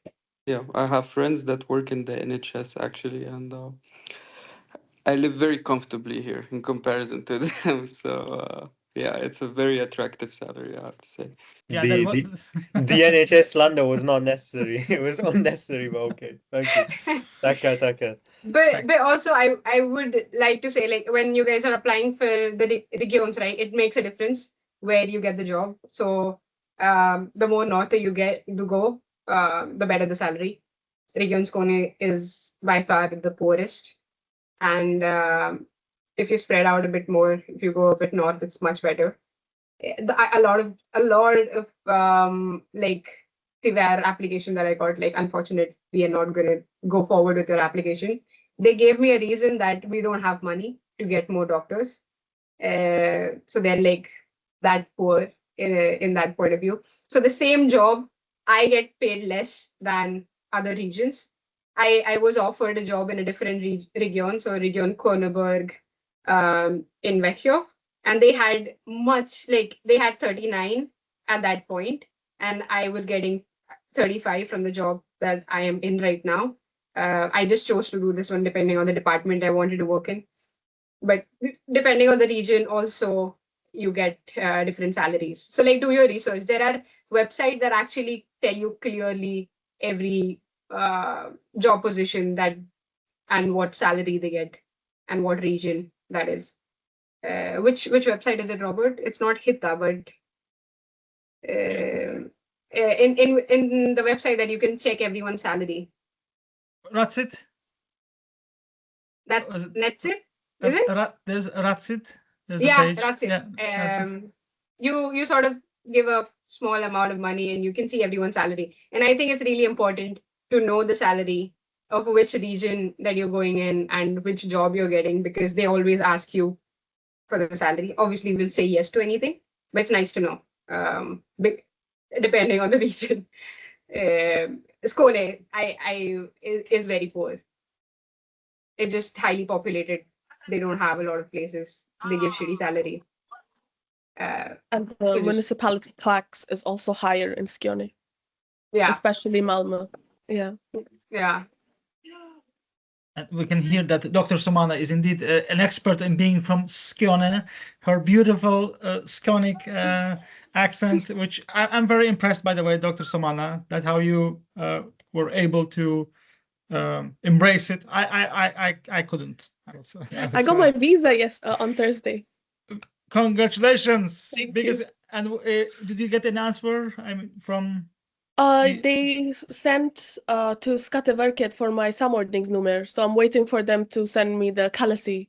So I'm just waiting for that. But I will be moving to Sweden in August. Lovely news. So, Dr. Somana, we're also waiting for the upcoming webinar presented by Dr. Somana, who is representing the Czech Republic here, by the way. She's a rare doctor in that sense.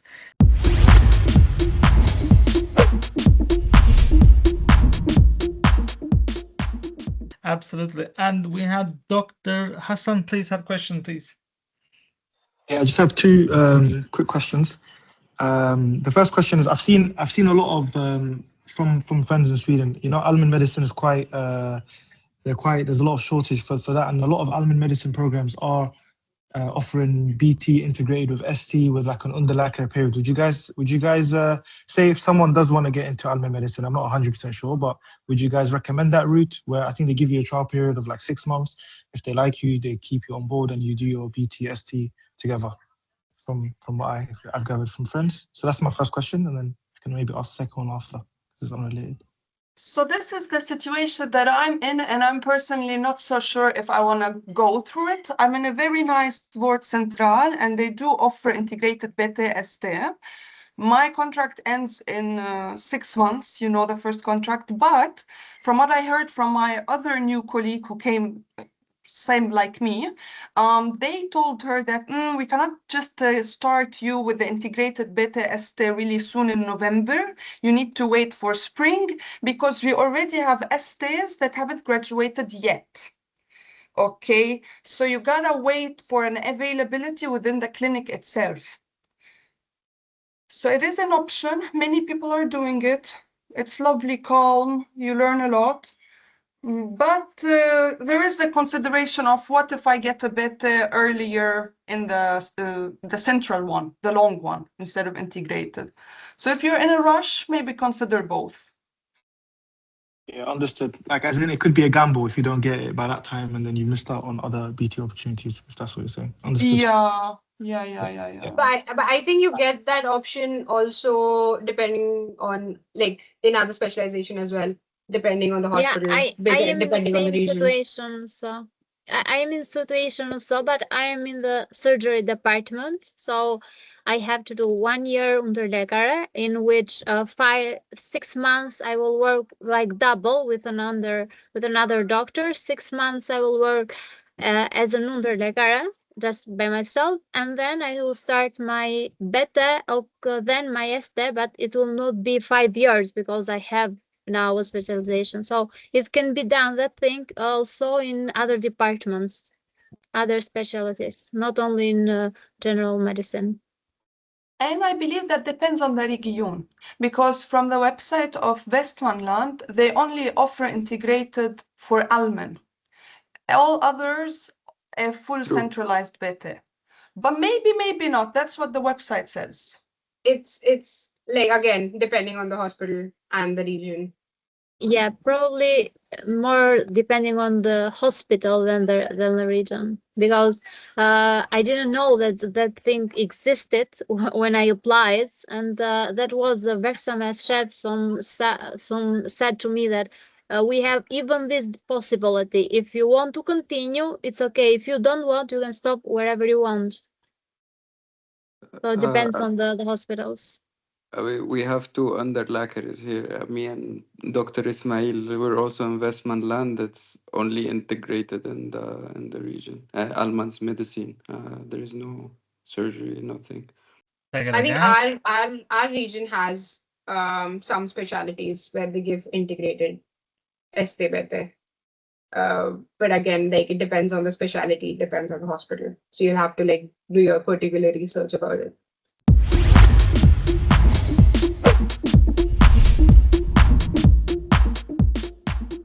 And my second question was just going back on the job seekers visa. So the only difference is if you were not to get the job seekers visa, and if you do secure a job, you have to get a work permit, which can take, is it a month that you said, Loay? Which can take up to a month also? Is that correct, or was it longer? Yeah. They have to give you a decision within a month. That's on their website. So for work permits for highly specialized, within a month, you should get an answer. For the job seekers permit, it can take up to 9 months. Understood. Yeah. Okay. I've sent a link in the chat if you want to look it up. For the job permits, they say that it takes a month, but as I know, for the doctors, it takes like 1 or 2 weeks. For me, it was only 6 days. So it's within a month, but it can be 1 or 2 weeks. And Dr. Erinda, you didn't apply for the job seekers visa. You just did the normal work permit route, correct? Yes, I applied directly for the work permit. Okay. All right. Thank you.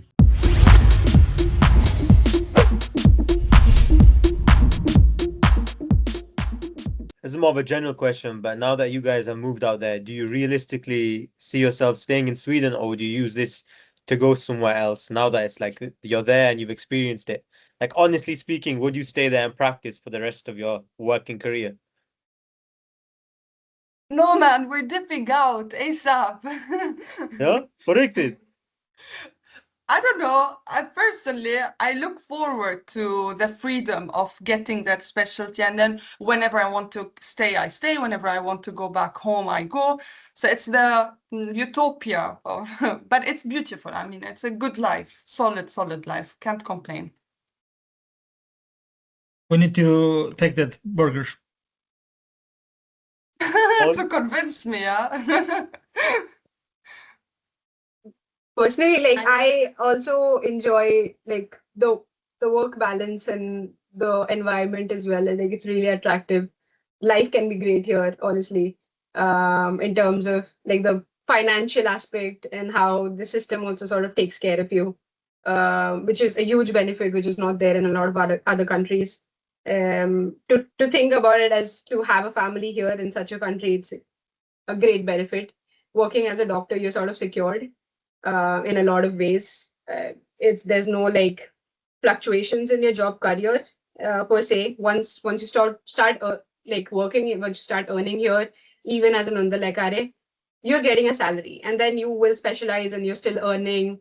You'll like sort of go through the ladder as you're earning, and you can like have your life here, have your family. The system is great. It takes care of a lot of things. It's just the weather. It's super shitty. I'm not made for this weather. So I don't know. Like personally, like as a general point of view, great country in terms of financial, having a family, easiness of life. Like I said, work-life balance. If you find a life, it's fun. It's very hard to find a life per se.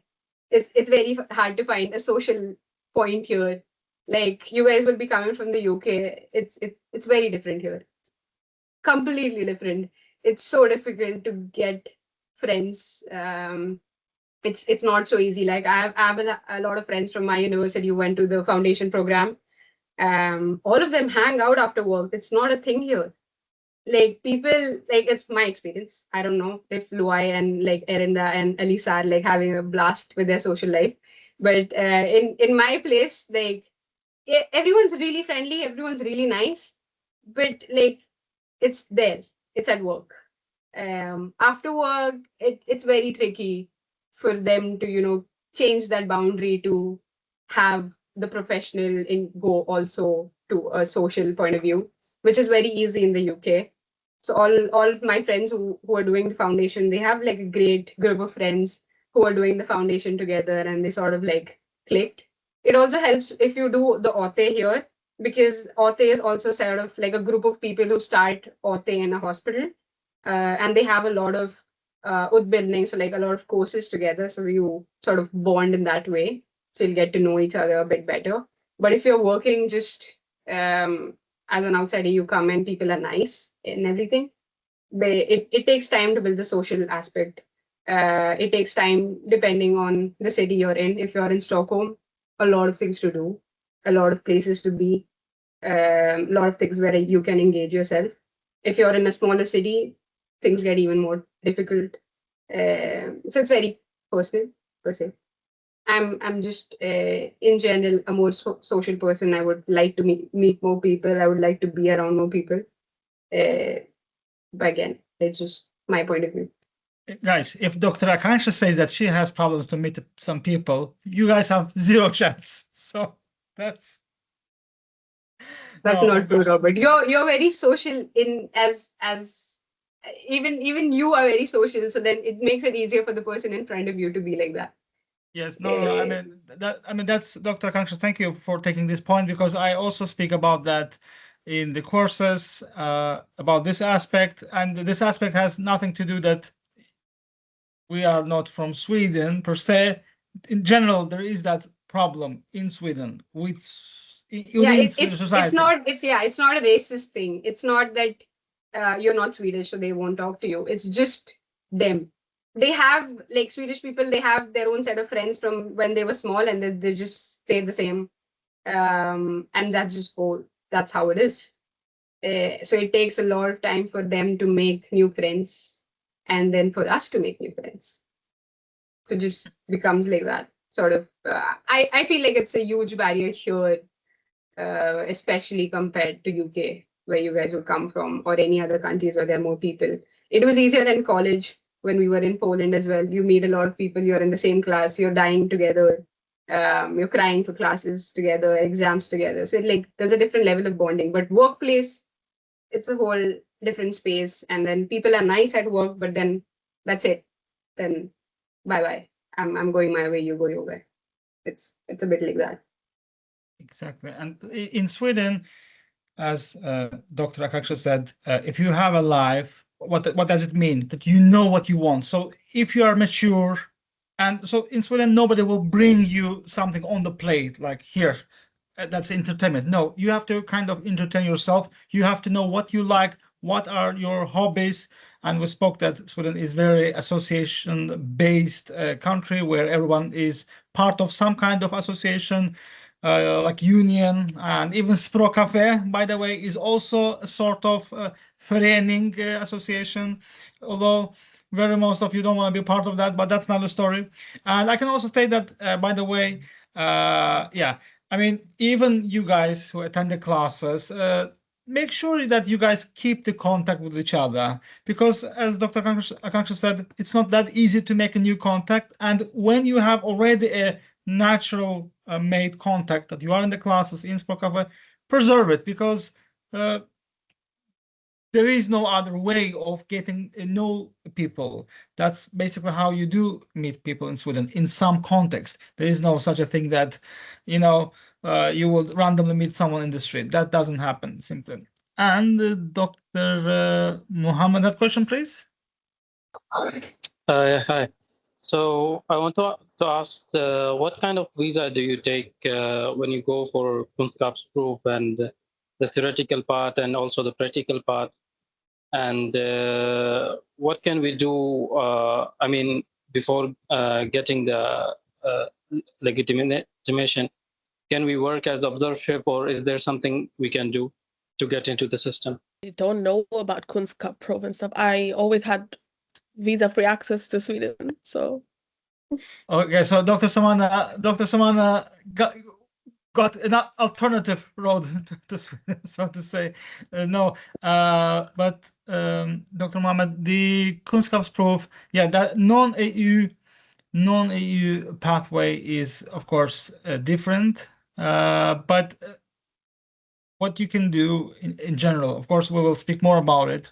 Since overall, the vast majority of our students are EU graduate, but the trend has also been changing as we get more and more non-EU doctors, so we will also be experts in that field too. But otherwise, let's say that if you are non-EU doctor, so what you need to do, first of all, you need to send your diploma to Socialstyrelsen. So what they will do, they will approve it. They will say that, yes, we do recognize your university. And as they have recognized, they will give you the green light to take the Kunskapsprov. And in order to take Kunskapsprov, you need to know Swedish, but there is no such a formal requirement of having a language certificate. So basically, if you have the knowledge, you just come to Sweden and take that Kunskapsprov. And when you have gotten result, then you can apply for a license. That is, as far as I know. Of course, I may have missed some details, but at least with a few doctors that I have been spoken, that was my overall impression. And if somebody else had anything to say, please correct me if I'm wrong. Like, it's better for you to know some Swedish before you do the Kunskapsprov, because it's entirely in Swedish. So if you don't know any Swedish, you will not pass the exam.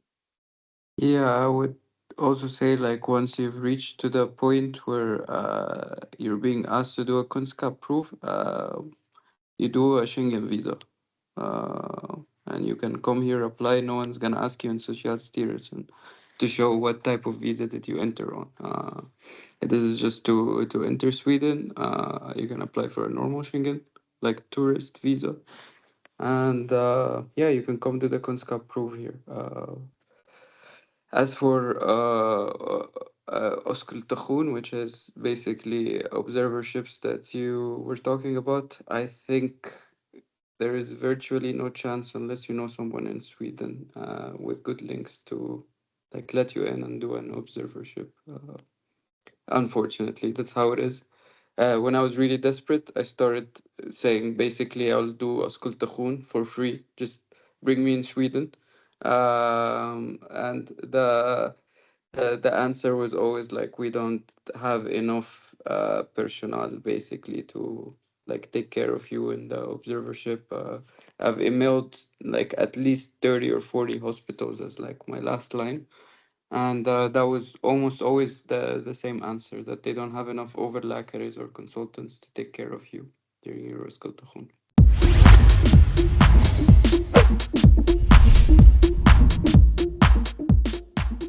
Yeah, actually, Dr. Loay has answered that supposedly follow-up question, which we can go on a tourist Schengen visa for the Kunskapsprovet. But I would like to ask, I'm not sure if I got this info right. The theoretical and practical parts of the Kunskapsprovet, we take those separately. So like if we have this certain period of visa validity, example for Schengen as a tourist, within that validity, can we actually take both? I would not be able to tell you because I didn't take the Kunskapsprov. I'm just talking in terms of requirements from Socialstyrelsen themselves. I don't think they care about what type of visa that you enter the country with. So yeah, sorry, maybe someone else has an answer. I am working with another doctor who has come from another country, and he did Kunskapsprovet. Then for practical provet, he has taken a work permit visa, because during the part you will be paid. So you will work and be paid during that part. As I know, he is doing 6 months of practical, and all these months, from the first month, he has been paying during the practical provet. So he has taken a work permit. Yeah, but that comes after the practical exam. You can only do the practical part after you pass the theory and the practical exam. Yes, I'm saying after that. It is possible if you can find a date to do the practical exam right after your theory. It depends on the dates you get.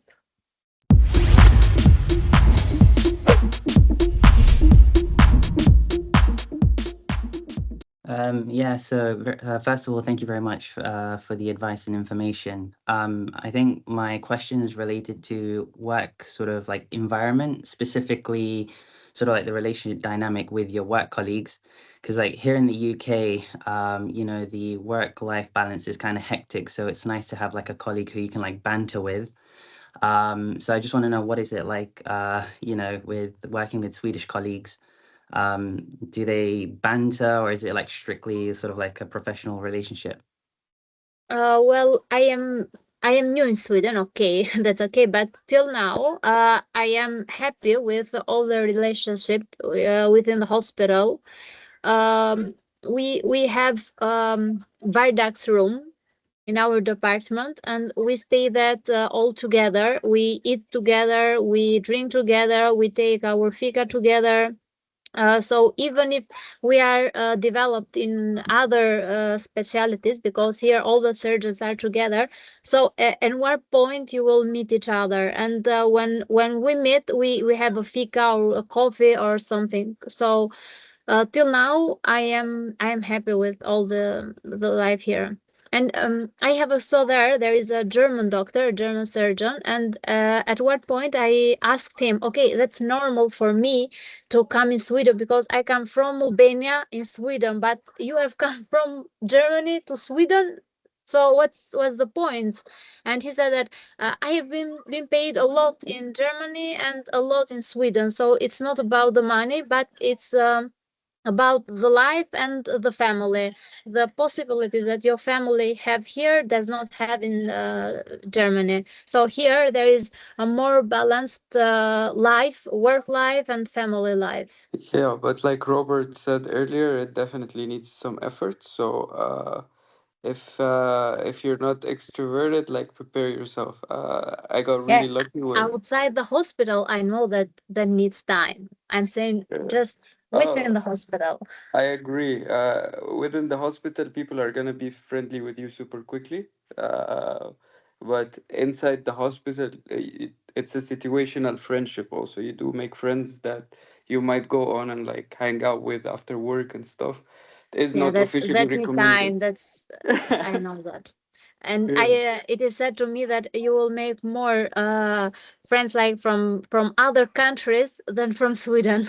fair, but like that is always there, especially when we come from outside the Sweden. It's easier to make friends with people who are not Swedish. But like at work, you'll have people to banter with.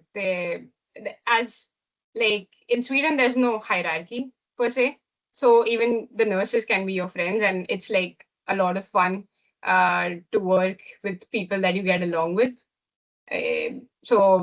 Once when you start as an Underläkare, so it's a junior doctor position, you work the most with the nurses because you're there in the department, and the Overläkare sort of has to be places, especially in my department because he's a surgeon, so he has to be operating and stuff. So you have to be around nurses all the time, and then they have a lot of questions. So it's great that if you get along with them, and you do eventually do that. Like Dr. Erinda said, like you get a lot of fika as well. So Sweden is famous for that. People have breaks all the freaking time. You're having coffee and something sweet all the time. So there's a lot of like non-professional talks as well at work, and at work you'll be comfortable. It's just I'm saying the relationship doesn't cross the hospital or the ward central. That needs a particular kind of people that maybe want to do that. It's not very common. But in the hospital, you'll have a really nice atmosphere. Everyone's super friendly. They'll talk a lot of fun stuff. People shit around people all the time. They're always like bitchy people in the department. There are always nice people in the department. Everyone shits about one particular doctor who's like a bitch. All the normal things that you will think about, that still exists. So it's not like, oh, Swedish people are so professional or serious, or like nobody gossips and nothing like that. Everyone gossips. Everyone talks shit about everyone. You'll have fun. Like there's drama. There's one specific specialist that nobody likes to talk to. There's one specific specialist that is really nice. You'll have all the characters. The bigger the hospital, the more the drama. The smaller, like if you go to ward central, you'll have like more intimate gossips, I guess. But in my point of view, like at work, you'll have fun. No worries to like make relationships in that way. If you're friendly, people like you. Like it's how you are as well, right? So it'll be chill. Nothing like that.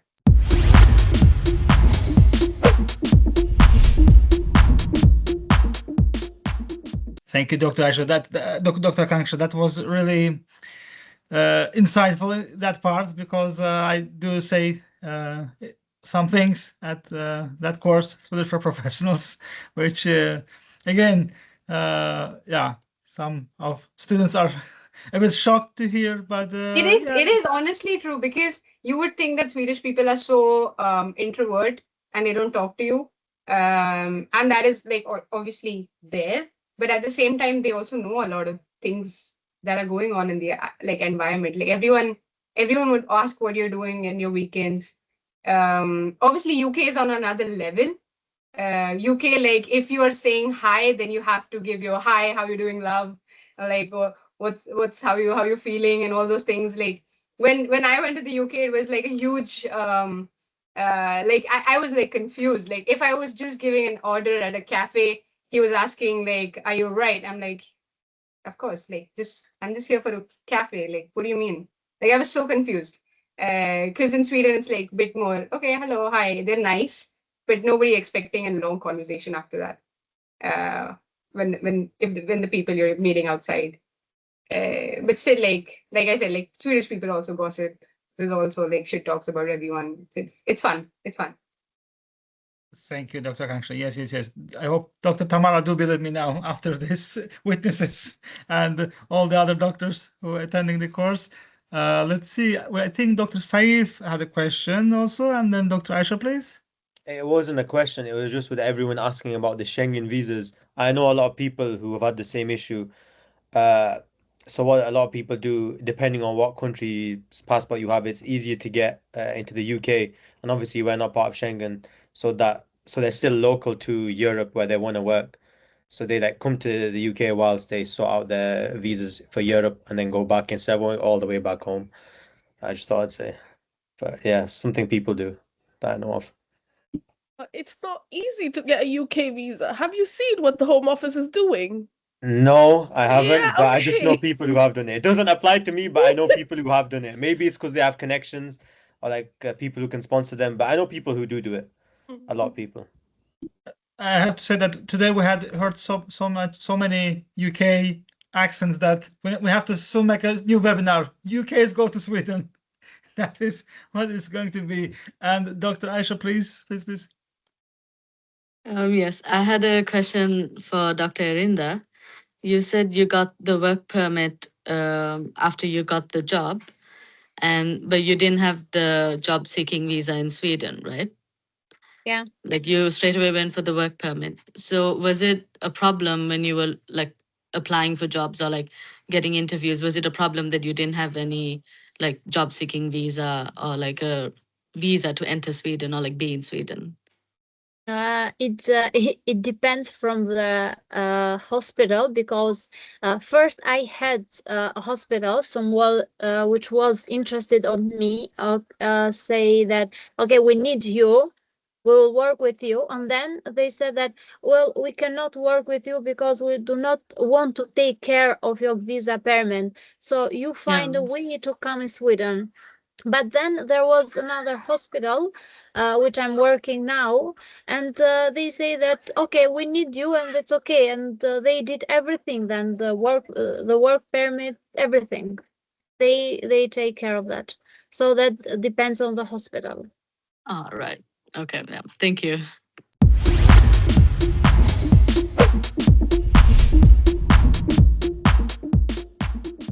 I hope, at least you got very, very valuable insights from our today's speakers. And I really sincerely want to thank Dr. Aakanksha, Dr. Erinda, Dr. Loay for coming. And not just coming, but really willing to tell things that they wish to know before they came to Sweden.